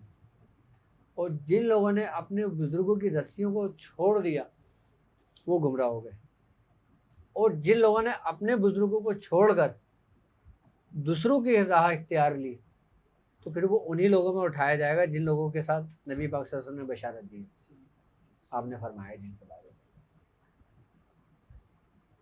तुम जिस कौम की शबाहत अपनाओगे उसी कौम के साथ बरोज़े महशर उठाए जाओगे। लेकिन क्या हर मामलात में बस खैर अल्लाह ताला आसानी पैदा फरमाए। और कोई बात? जो आजकल बाल काटे जा रहे हैं अजीब अजीब स्टाइलों से, कई फुटबॉलर है, यहूदी फुटबॉलर वगैरह, उन्हीं के अंदाज से काटे जा रहे हैं और सब उसी लाइन पे लगे। हाँ, सब उसी लाइन में लगे हुए। हालांकि अल्लाह के रसूल ने मना फरमाया कि यूट्यूब में खाली मत करो, तो हमने करा नहीं। देखो, नबी करीम सल्लल्लाहु अलैहि वसल्लम ने फरमाया और हदीसों में भी, कुरान में भी है कि यहूदी और नसारा तुम्हारे दोस्त नहीं हो सकते, चाहे ये तुम पर कितना ही तुम्हारे हामी क्यों ना हो जाए। अल्लाह ने कह दिया, रसूल ने कह दिया। जिसको अल्लाह ने कह दिया, वो तुम्हारे दोस्त हो ही नहीं सकते। और आज देख लो, आप सबसे ज़्यादा कहाँ जा रहे हो, कहाँ घुस रहे हो, कहाँ कर रहे हो।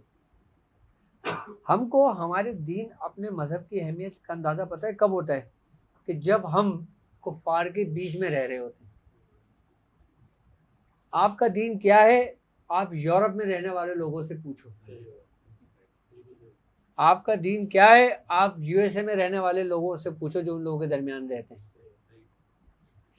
आपको जितनी सहूलतें मैसर है ना, वो लोग उन सहूलतों के लिए तरसते हैं। आप यहाँ खुलकर, आपकी मस्जिद में अजानें होती हैं लाउड स्पीकर पर, वहाँ पे बंद कमरे में भी नहीं होती। कुछ जगहों पर, कुछ मकामात पर, जैसे फ्रांस को ले लो आप,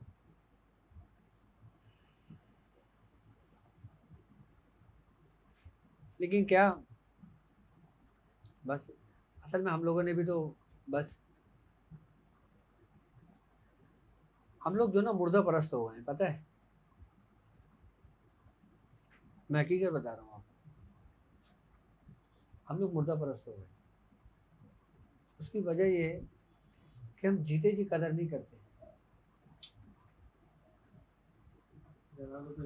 याद आते हैं, मरने के बाद कदर होती है। वो किसी, अभी कोई बड़ा आलिम दीन है, कोई शख्स है, उसका ये मैंने कॉल पढ़ा था, सुना था, उसने बहुत अच्छी बात कही थी।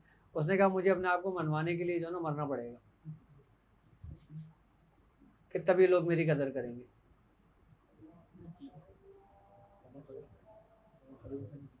खादिम हुसैन रिजवी साहब का एक, आप देख लो फिर, मेरे जाने के बाद ज़माना याद करेगा। अल्लाह जमा हो जाए मामला नहीं होता।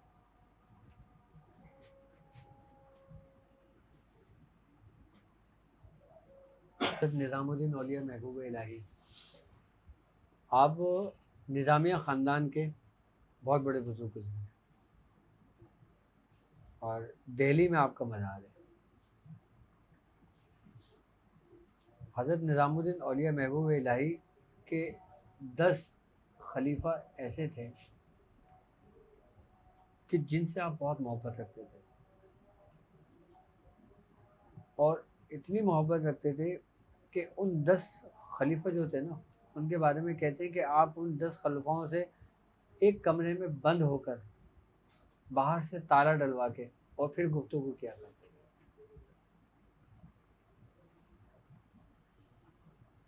उन 10 जो उनके खलीफा थे, उनके बाकायदा तौर पे नाम हैं,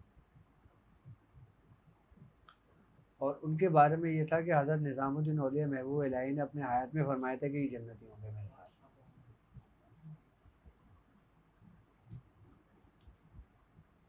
तो हज़रत अमीर खुसरो रहमतुल्लाह अलैह, आप फरमाते हैं कि इनको ये मकाम पता है क्यों मिला?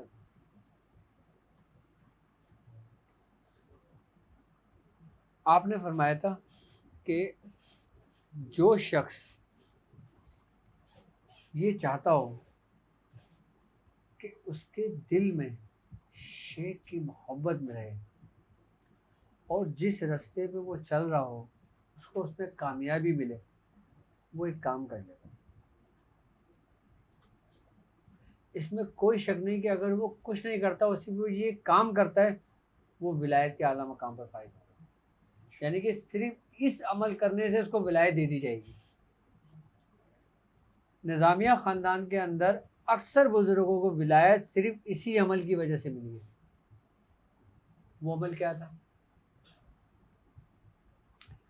आपने फरमाया था कि फजर की नमाज पढ़ते हो आप, फजर की 2 सुन्नतें, ठीक है, आपने पहली सुन्नत में सूरह फातिहा पढ़ना है और सूरह काफिरून पढ़ना है और दूसरी रकात में आपने सूरह इखलास पढ़ना है। यानी कि सुन्नत में, फजर की 2 सुन्नत में पहली सूरत में क्या आ गई, पहली रकत में सूरह काफिरून और दूसरी रकत में क्या आ गई, सूरह इखलास आ गई। सुन्नत मुकम्मल हो गई, फ़र्ज पढ़ ली, ये नमाज आपकी पूरी हो गई। ठीक है। इसके बाद आप ज़ोहर में आ जाओ। ज़ोहर की 4 सुन्नत पढ़ते हैं पहले। ठीक है। पहली रकत में सूरह काफिरून पढ़ना है, दूसरी रकत में सूरह इखलास पढ़ना है, तीसरी में सूरह फलक पढ़ना है, चौथी में सूरह नास पढ़ना है। ठीक है। ये कितनी हो गई, 4 सुन्नत। फिर आपने 4 फर्ज पढ़ ली। फिर आप दो सुन्नत के अंदर फिर आपने ज़ोहर की जो 2 सुन्नत होगी उसमें सूरह फातिहा पढ़ना है और सूरह फलक पढ़ना है और सूरह नास पढ़ना है। अच्छा, ये एक तरतीब चल रही है पूरी फजर से, चारों कुल की तरतीब चल रही है ये। ठीक है। अब आप आ जाएं असर में। 4 सुन्नत है और 4 फ़र्ज है। अक्सर लोग 4 सुन्नत छोड़ देते हैं, 4 फ़र्ज पढ़ लेते हैं। उन 4 सुन्नत के अंदर जो ना इसी तरतीब के साथ पहली रकत में सूरह काफिरून, दूसरी में सूरह इखलास, तीसरी में सूरह फलक, चौथी में सूरह नास, ये मुकम्मल हो गई। अब आ जाए मगरिब में। 3 फ़र्ज पढ़ ली, फिर 2 सुन्नत में आपने क्या पढ़ना है, पहली रकत में सूरह काफिरून, दूसरी रकत में सूरह इखलास। ठीक है। अब आप इशा में आ जाएं। इशा की 4 सुन्नत पढ़ते हैं। पहली में क्या पढ़ना है, सूरह काफिरून, सूरह इखलास, सूरह फलक, सूरह नास। हो गई तरतीब। फिर 2 सुन्नत बची, फिर आपने हैं सूरह फलक और सूरह नास पढ़ना है। यानी कि फजर की सुन्नत और इशा में ये पूरी एक कड़ी और एक जंजीर बनी हुई है, एक तरतीब बनी हुई है। किसकी, जो हर नमाज एक नमाज को अपने साथ जोड़ रही है। किसके जरिए, चारों कुल के जरिए। आप फरमाते हैं कि जो शख्स इस तरतीब के साथ ये पढ़ता है वो हिसार में हो जाता है, उसके ऊपर जादू असर नहीं करता। वबाएं, बलाएं, मुसीबत, परेशानी उस पर असरअंदाज नहीं होती। ये निज़ामिया ख़ानदान का वो तरीक़ेकार है जो मियाँ हुजूर ने मुझे तालीम किया था।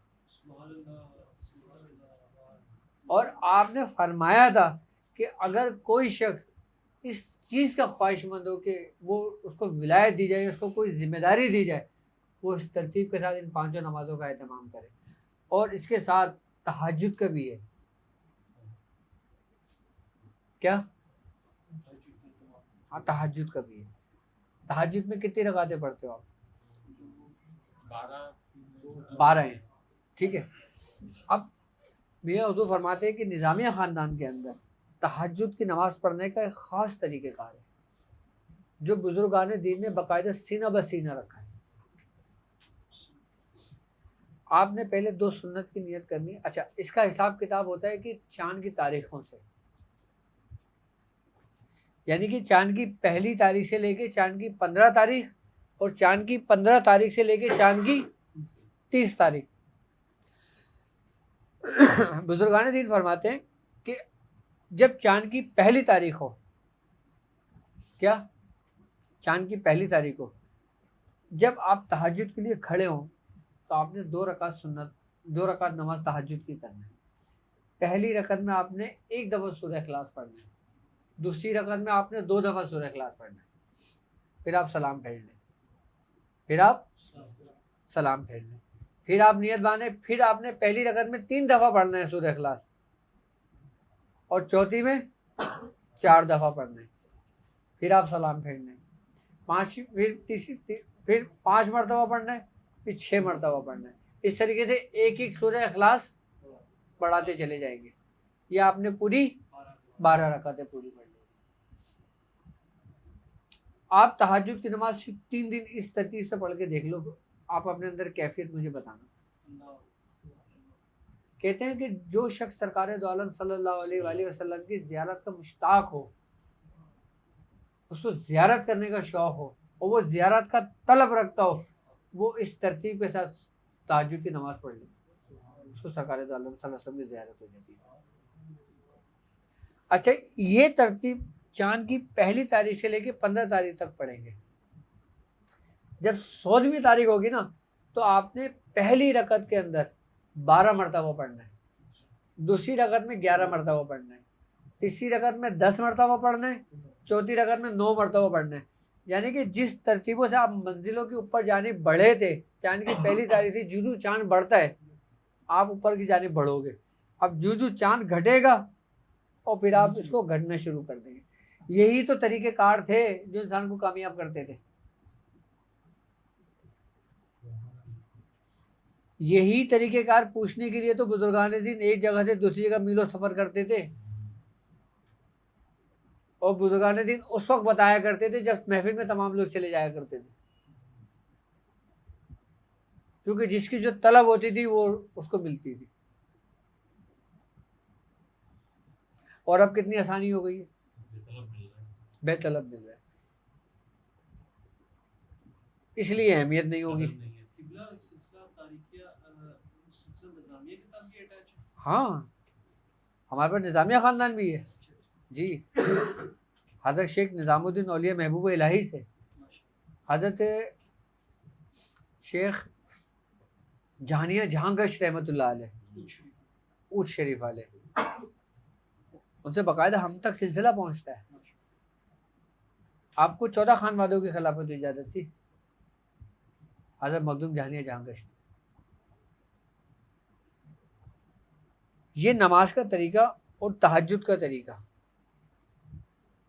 ये समझ लें कि आप इसको मजबूती से पकड़ लें। मैं कहता हूँ ना कि इस सफ़र में इंशाअल्लाह ताला आपका चलना फिरना उठना बैठना हर चीज़ आपकी इबादत हो जाएगी। अच्छा, आपको पता भी नहीं चलेगा। एक वो होता है कि जो हम ज़बरदस्ती काम कर रहे होते हैं, एक वो होता है जो हमारी आदत बन जाती है। मैं चाहता हूँ कि आप इसको आदत बना लें। नमाज तो पढ़ते ही है ना, आदत बना लें। एक बात है कि कोई किसी का अमल छीन सकता है, क्योंकि आपके पिछले जो बयान थे उसमें मैंने एक तो हमजाद का कहा कि जब बंदा इंतकाल कर जाता है, ये इनको माइक दे दो। बंदा जब इंतकाल कर जाता है, हाँ, तो उसमें क्या कहते हैं, जब उसकी रूह निकल जाती है, मीन्स कि जब उसके कब्रिस्तान में दफनाने आ जाते हैं, तो बाज़ औक़ात, क्योंकि मेरा मुशाहिदा रहा है हाँ, कि वो आमिलीन घूमते रहते हैं, हाँ, कि जब दफना के लोग चले आते हैं तो वो कब्र पे खड़े होते हैं, क्योंकि आपके बयान में था कि वो जी, जी। उसके हमजाद को कब्जा कर लेते। एक सवाल ये था, और दूसरा सवाल ये कि कोई किसी का अमल, फॉर एग्जांपल कि भाई के पास सूरह मुज़म्मिल या सूरह कुरैश का अमल है, आमिलीन होते हैं, क्योंकि हमारा अक्सर बेशतर मज़ार हाज़िरी का ज़ौक़ रहा है और हाज़िरी देते हैं, और वहाँ पे शिकारी घूमते रहते हैं, कि उनका वो होता है कि वो उसको साफ़ कर लें। सही। तो बंदा बाहर निकलता है बिल्कुल एक ब्लैंक है कि भाई मेरा क्या था, मेरे जो मामला थे जो मैं पढ़ता था, जो मेरी सब जो वो थी वो कहाँ गई, वो ज़ीरो हो गया। सही। तो अगर ऐसा होता है तो उससे बचने के लिए उसको अपनी सेफ साइड कैसे रखें? सही। और ये जो हमजाद वाले जो मामला हैं, ये वाकई ऐसा होता है? देखो, हमजाद वाले जो मामलात होते हैं ना, ये हर आम बंदे के साथ नहीं होते, क्योंकि हर आम बंदे का हमजाद किसी काम का नहीं होता, ठीक है, जितना हमजाद किसी आमिल के मरने का होता है। अगर कोई आमिल हो, जब वो मर जाए, उसको जो दफनाया जाता है ना, उसके आमिल के हमजाद को जगाने के लिए जो शिकारी होते हैं ना, वो ढूंढ रहे होते हैं जगा सकते। नेक परहेज़गार लोगों का भी हमदर्द पावरफुल होता है, तहज्जुदगुज़ार, नेक नमाज़ी, उसके पाबंद, नमाज का पाबंद, हाँ, जिक्र अस्कार का पाबंद, हाँ, उसका भी हमदर्द पावरफुल होता हाँ, उसकी वजह होती है। उसकी वजह ये होती है कि उसने दुनिया में जिन चीज़ों पे रियाजत की हुई होती है ना, वो एक पूरी रूहानियत की सूरत इख्तियार कर लेती है, जो उसके हमजाद की हिफाजत करती है, उसके मामीन और मददगार हो जाती है। आप सूरह मुज़म्मिल पढ़ रहे हो, आपने ज़िंदगी में सूरह मुज़म्मिल को अच्छा खासा पढ़ा है, इसको मुकम्मल कर लिया, यहाँ तक कि इसकी रूहानियत आपको हासिल हो गई।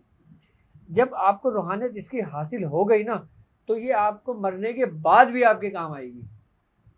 अभी आपको आपकी रूहानियत सिर्फ महसूस होती है, मरने के बाद जब वो आपके जिस्म से जुदा होती है तो बाकायदा तौर पे वो उन्हीं जगहों पे मुहाफिज और मुआविन हो जाती है जहाँ पे वो आराम कर रहा होता है। अगर कोई हमदाद जगाने वाला कोई बुरी नीयत से किसी बुजुर्ग के मज़ार पे जाता है, हमदाद जगाने के लिए कब्रिस्तान जाता है, तो वो उल्टा उसको नुकसान होता है, उसको जूते पड़ते हैं। हाँ, लेकिन अगर कोई आमिल होता है, आम आमिल यानी कि शैतानी काम करने वाला, सिफलीगर या काला जादू करने वाला, उसका हमजाद बड़ा कमाल का होता है इन शैतानों के लिए, शिकारियों के लिए। और जो ब्लैंक कर देते हैं और जो बंदे को ब्लैंक कर देते हाँ, पहले मैं ये बात पूरी कर लूँ ना अपनी, वो किस तरह करते हैं, वो कैसे करते हैं, मैं वो भी तुम्हें बताता हूँ उसका तरीकेकार। मतलब हमदाद जगाने का तरीका नहीं बता रहा, हाँ उसको बता रहा हूँ कि करते कैसे ये लोग जो शिकारी होते हैं। मैं एक हद तक ले जाता हूँ आपको। जब ये लोग इंतज़ार करते हैं कि कोई आमिल मरे, जब कोई आमिल मरता है ना तो ये लोग करते ये हैं कि जब आमिल को दफना के चले जाते हैं, सबसे पहले जो आमिल के इर्द गिर्द के जो लोग होते हैं ना वो इनके चेले होते हैं, इन शिकारियों के। वो लोग क्या करते हैं, उसकी नाक, उसके मुंह, उसके कानों की जो रुइयाँ होती है ना जो आंखों में रखती है वो मंगा लेते हैं। आई बात समझ में? मंगाने के बाद अच्छा, इसके दो तरीके कार होते हैं। अगर ये सामान मिल जाता है, रुई, आमिल के बाल, आमिल के नाखून और उसके कफन का टुकड़ा और ये रुई सब कुछ, अगर ये उनके चेले उनको ला देते हैं ना तो ये हमजाद उसको अपने हुजरे, अपने उसमें झोपड़ी में भी कर सकते हैं, कर लेते हैं अगर ये सामान उनको मैसर हो जाए। जब जो लोग हमजाद जगाते हैं ना, जो कब्र की बेहुरमती करते हैं, जो लोग दाखिल होते हैं, वो इन्हीं मकासद के लिए करते हैं, यही चीज़ें निकालने के लिए करते हैं। आई बात समझ में? अब वो लोग करते ये हैं कि वो लोग रुई की बत्ती बनाते हैं उसकी। आई बात समझ? और रुई की बत्ती, वो जो बाल काटे होते हैं ना उस बालों को उसके अंदर लिपेट लेते हैं। आई बात समझ में? लपेटने के बाद चिराग रोशन करते हैं। अच्छा, चिराग जो बनाते हैं ना वो बनाते हैं मिट्टी का। कौन सी मिट्टी? उसी कब्र की मिट्टी लेते हैं जिस कब्र की वो होती है, उसको छान लेते हैं। छानने के बाद उसमें कुम्हार की मिट्टी मिला के उसको चिराग बनाते हैं और उसको आग नहीं देते। आई बात समझ में? उसके बाद जब वो ले आते हैं, जब चिराग तैयार हो जाता है, चिराग को तैयार होने के बाद उसमें तेल डाल देते हैं, फिर वही रुई अपने पास इस्तेमाल में रखते हैं और फिर अब वो अपना अमल पड़ता है, जो भी वो दुनिया में जो अमल कर रहा होता है, जो भी उसका अंदाज जगा रहा होता है। आई बात समझ में? फिर जब वो अमल कर रहा होता है, जगा रहा होता है ना, फिर उस जो चीज़ें जल रही होती है ना, इस क्योंकि जो उसके दुनिया में ताबे उसके शयातीन थे ना उस आमिल के, वो उसकी खुशबू से मुतासिर होकर खींचे चले आते हैं। एक चीज़ आपके साथ 10 साल 20 साल 30 साल रही है, वो आपसे मानूस तो रही है ना, चाहे वो शैतान है। इसी तरतीब से जब कोई इसके हामिलीन इनके हमदाद जगाते हैं, जब वो इन चीज़ों का इस्तेमाल करते हैं, जब वो चीज़ें जलती हैं ना तो उनकी खुशबू से वही शयातीन जो उनके ताबे थे वो खींचे चले आते हैं। और जब वो खींचे चले आते हैं तो फिर वो उसके हमजाद को बुलाते हैं। अच्छा, जब हमजाद की जो हाज़िरियाँ होती हैं ना वो बाकायदा तौर पे उसी चिराग की लौ पर होती है। ये नहीं कि वो खोदेंगे, कब्र के अंदर जाएंगे, ऊपर से मिट्टी बंद कर देंगे, वो जी हमजाद जगा के ला रहे हैं, ऐसा नहीं होता। इसके बहुत तरीक़ेकार है, लेकिन अमूमन जो लोग करते हैं ज़्यादातर वो इसी तरतीब के साथ करते हैं जो शैतानों को करते हैं। ठीक है। अच्छा, हम मुसलमानों के अंदर एक बात है कि जब हम किसी अपने मुर्दे को दफनाते हैं तो हम मिट्टी पड़ के डालते हैं। वो इसी वजह से पड़ के डालते हैं ताकि हमजाद उसके अंदर मदफून रहे और कोई शैतान उसको निकालने की कोशिश करे तो वो निकाल ना पाए। इसका मकसद ये होता है। ज़ाहिरी मामलात की बात कर रहा हूँ, ताकि वो उस चीज़ में कैद हो जाती है। वरना पढ़ के डालने का क्या मकसद है? नहीं, तरीके हैं, इसके भी मकासद हैं बाकायदा, आम लोगों को नहीं पता। आम लोगों को नहीं पता। भाई आप पढ़ के क्यों डालोगे? आप बख्शिश की दुआ तो वैसे ही कर लेंगे ना। हकीकत ये थी। हाँ हाँ, दुआ पढ़ते हैं मिट्टी डालने के लिए। हाँ जिनको याद नहीं हो वो पढ़ के डाल देते। वो इसी वजह से कि अल्लाह रब्बुल इज़्ज़त उन शैतानों से इसको महफूज रखे अपने बंदे को, वजह यही होती है। अच्छा, ये तो हो गया हमदाद का चैप्टर, ये आपका जवाब है इसका, सही है। इसी तरतीब से इसको जगातों में नुकसान करते हैं। अच्छा, दूसरा ये होता है कि अमल को सल्ब करना, इसको अपने अंदर जब्स करना। आई बात समझ में? एक बात याद रखिएगा कि अमल उन लोगों का सल्ब होता है कि जो अपना अमल मुकम्मल करने के बाद गलत रास्ते पे लग जाते हैं, दुनियावी मकासद के लिए लग जाते हैं, उनका अमल कमज़ोर पड़ जाता है। और जिनका अमल कमज़ोर पड़ जाता है फिर वो आसानी के साथ बड़े के अंदर जब्स हो जाता है। अमल भी सल्ब किया जा सकता है, अमल बांधा भी जा सकता है, अमल बंद भी किया जा सकता है। पूरी रूहानियत बुजुर्गान दीन अपने अंदर सल्ब कर लिया करते हैं। हाँ, वाक़या मिलता है ना किनका? हज़रत पीर खज़र रूमी का।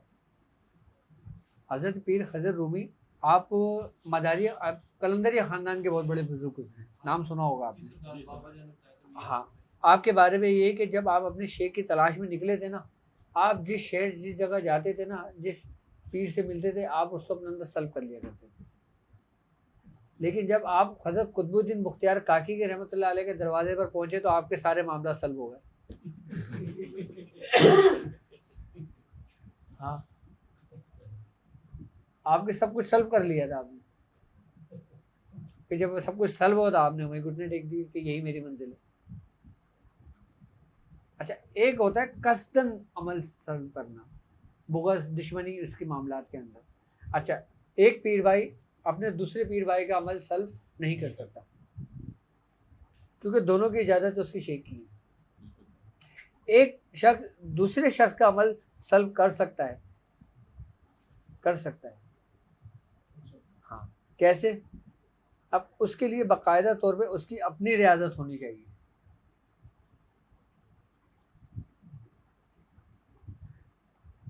अच्छा, जो अपने बुजुर्गों के रास्ते पर होगा वो ये कभी भी ये काम नहीं करेगा। अच्छा, पीर भाई का क्यों नहीं कर सकता? नहीं, एक ही शेख तो है। वो इसलिए कि पीर का एक कॉल है, पीर का एक कॉल है कि जिसने अपने पीर भाई को देखा उसने अपने पीर को देखा, कि जिसने अपने पीर भाई को देखा उसने अपने पीर को देखा, तो वो कैसे कर सकता है? अभी आप क्या कहते हैं, जो मामला चल रहे थे आपने जो उससे तशरीह करी कि शेख ही अपनी मंजिल पे पहुंचा था। हाँ, शेख ही मुरीद को हाथ पकड़ के सरकार मदीना सल्लल्लाहु अलैहि वसल्लम के दरबार में पहुंचा, मगर शेख के सरकार के दरबार में भी नहीं पहुंच सकता। अब हम यहाँ पे मुख्तलिफ लोग हैं और सबके शुरूख अलग अलग हैं। सही। आपके हम उस पर रहनुमाई में बैठे हुए, आपकी शागिर्द में बैठे हुए, आपने बहुत सारे अमाल, बहुत सारी हमको रहनुमाई कराई। अब जब हम क्या कहते हैं कोई अमल करने बैठते हैं, चाहे सूरह कुरैश हो चाहे कोई भी, तो पिछले साल मैं यहाँ फिर मैंने सवाल था कि तसव्वुर शेख आपको मतलब इतनी आसानी से नहीं होती जी। लेकिन मैं तो अमल आपसे ले रहा हूँ, मेरे शेख से तो नहीं ले रहा, तो मैं अपने शेख के दरबार में बैठ के तो वो नहीं पढ़ सकता, तो लिया तो मैंने आपसे है। नहीं, आप मुझसे ले रहे हो तो मेरे अंदर किसको देख रहे हो? अपने शेख को खत्म हो गई बात। तो उसके लिए तो यहाँ भी तो वही है ना। अब मेरा शेख है, हाँ। मेरा शेख पर्दा फरमा, हाँ, मेरे शेख पर्दा फरमा। अब मेरी रहनुमाई के लिए मैं दूसरा दरवाजा, दूसरा इसकी चौखट, दूसरी चौखट पे आया, ठीक है, तो वहाँ पे मुझे बैत या तालिब होना जरूरी है। देखो मैं आपको एक बात बताऊं, आप किसी का भी दरवाज़ा खटखटाओ, जब आप वहाँ पे अपने शेख को देखो ना तो वहाँ ठहरना वरना निकल जाना। क्या हम किसी की भी महफिल में जाते थे ना, अबे हाँ 8 बज गए चलते हुए, हम किसी की भी महफिल में जाते थे ना, पहले अपने शेख को देखते थे, थोड़ी देर उनको देखते रहते। जब एक वक्त आता ना कि हमारे शेख उसमें आ जाता था तो हम ठहरते थे और हम उठ जाते थे। और अव्वल तो हमें किसी की महफिल में जाने की ज़रूरत ही नहीं पड़ी, ना हम कभी गए, तो अगर किसी ने बुलाया भी तो गए, अदब में बैठे, अदब में उठे, अदब में आ गए। देखो एक बात याद रखना कि तुम सादिक पता है कब होते हो, कब होते हो कि हर सूरत में तुम्हें तुम्हारा शेख दिखे। क्या बात। ज़रूरी नहीं कि तुम्हें मुझ में ही मेरा तुम्हारा शेख दिखे। जब तुम में, जब तुमको सब में तुम्हारा शेख दिखेगा ना, फिर तुम्हारे अंदर जो कमाल पैदा होगा ना, फिर वो लामहदूद होगा। कहता है देख लो आवाज़ देकर पास अपने पाओगे, आओगे तन्हा मगर तन्हा नहीं तुम जाओगे। शेख क्या होता है? कहते हैं दूर रहकर भी तुम्हीं पर रहती है अपनी नज़र। तुम कहीं भी जाओ, कहीं भी रहो, ज़रूरी नहीं कि तुम मेरे पास हो, तुम कहीं भी रहो, दूर रहकर भी तुम्हीं पर रहती है अपनी नज़र। बाहों में हम थाम लेंगे जब भी ठोकर खाओगे। यानी कि तुम जब भी ठोकर खाओगे ना, तुम्हें संभालने वाला कौन होगा? लेकिन उसके लिए तुम्हें काम करना है। वो क्या करना है? ले ना बदले में तुम्हारे घर खुदाई भी मिले। अब मुरीद क्या बोल रहे हैं? ले ना बदले में तुम्हारे घर खुदाई भी मिले, छोड़ देंगे दो जहां को जब भी तुम फरमाओगे। जन्नत बढ़ रही थी तो नहीं देखा, जब जन्नत बढ़ रही तो नहीं देखा। फिर पता है क्या कहता है? कहते हैं बेवफाई भी करोगे माफ कर देंगे तुम्हें। मतलब सरकशी भी करोगे, अब इंसान है, भटकता भी है, रास्ता भी है, फिर भी आ जाता है। बेवफाई भी करोगे माफ कर देंगे तुम्हें, हम ना वादों से फिरेंगे तुम अगर फिर जाओगे। ये वही बैत है, ये वही अहद है, ये वही वादा है। पूरी रूहानियत आ गई इन अशारों में कि बेवफाई भी करोगे माफ कर देंगे तुम्हें, हम ना वादों से फिरेंगे। अगर कोई हमें बुला के बोलेगा ना कि यार इसने तेरे हाथ में हाथ दिया था ना, हम बोलेंगे हाँ हाँ दिया था इसने। हम ना वादों से फिरेंगे। मालिकी यौमिद्दीन, कि जब इंसाफ के दिन का मालिक जो है, जब वो ना इंसाफ करेगा। हम ना वादों से फिरेंगे तुम अगर फिर जाओगे। भाई एक बाप के 10 औलाद हैं, एक बाप के 10 बेटे हैं, ठीक है। अगर 9 बेटे गुमराही के रास्ते पे चले जाते हैं तो बाप को दुख होगा नहीं होगा? तो बाप उन 9 पे ज़्यादा तवज्जो करेगा ना बनिस्बत एक के। तो बाप अपनी औलाद को नहीं छोड़ता, चाहे वो सरकश हो, बेवफा हो, कुछ भी हो, वो नहीं छोड़ता उसको। वो छोड़ रहा होता है लेकिन वो नहीं छोड़ता उसको। जो कंबल का वाकई बयान किया, हाँ, उसमें ये कोई जनाब होता है, छलांग लगाता है तो एक कंबल पड़ जाता है। तो उसका साथी होता है, वो कहता है भाई तू कंबल को छोड़ देगा। मैं कंबल को तो छोड़ने कर, लेकिन कंबल मुझे नहीं छोड़, कंबल मुझे नहीं छोड़ा। सही बात है। मालूम रूबी ने वाकई बयान किया। चलो मेरे क्लिनिक का टाइम हो गया। और यस, सुबहान अल्लाह बारगम यार तुही, सुबहान अल्लाह बार कुशाई शिकार तुही, सुबहान अल्लाह बहरमत कुल फयाकुन, सुबहान अल्लाह मराज मन हासिल। या इलाहुल आलमीन, या इलाहुल आलमीन, तेरा जिक्र अस्कार किया गया। या इलाहुल आलमीन, तेरे दोस्तों का जिक्र अस्कार किया गया। या इलाहुल आलमीन, इसमें गलती बताई हुई हो तो अपने रहम व करम, अपने फजल से माफ़ फरमा। या इलाहुल आलमीन, हमें अपने बुज़ुर्गों के रास्ते पे रखना। या इलाहुल आलमीन, हासिदों के हसद से महफूज फरमा। या इलाहुल आलमीन, जादू के शर से महफूज फरमा। या इलाहुल आलमीन, शयातीन के शर से महफूज फरमा। या इलाहुल आलमीन, हमें सरकार दो आलम सल्लल्लाहु अलैहि वसल्लम के रास्ते पे चलने की तौफीक अता फरमा। या इलाहुल आलमीन, जो बीमार हैं उनकी बीमारियों को सही फरमा। या इलाहुल आलमीन, जो परेशान हाल हैं उनके परेशानियों को दूर फरमा। सुबहान रब्बिक रब्बिल इज़्ज़ति अम्मा यसिफून व सलामुन अलल मुरसलीन वल्हम्दुलिल्लाहि रब्बिल आलमीन। आ जाओ बेहतर तलब जिसने लेना है वो आ जाए। एक दूसरे के पीछे हाथ रख लेना बस।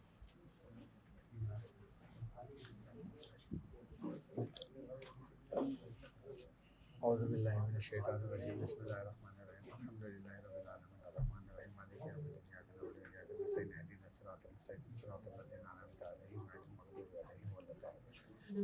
कहो मैं ईमान लाया अल्लाह पर, अल्लाह के रसूलों पर, मलाइका पर, जन्नत पर, दोज़ख पर, नेकी पर, बदी पर, मरने पर, मरने के बाद दोबारा जिंदा होने पर,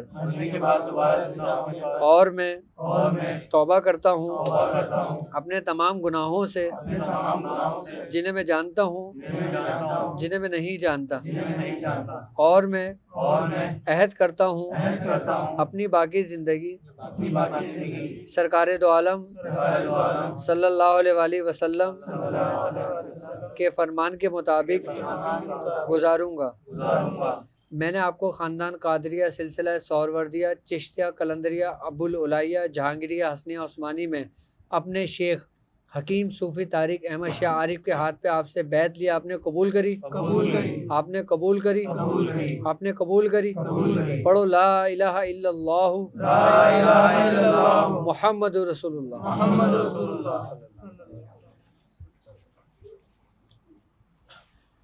चलो भैया, बाद में मुलाकातें होंगी, ताकि मैं मरीजों को देख लूँ, बाहर रश लग गया होगा। वालेकुम अस्सलाम व रहमतुल्लाहि व बरकातहू। सही है।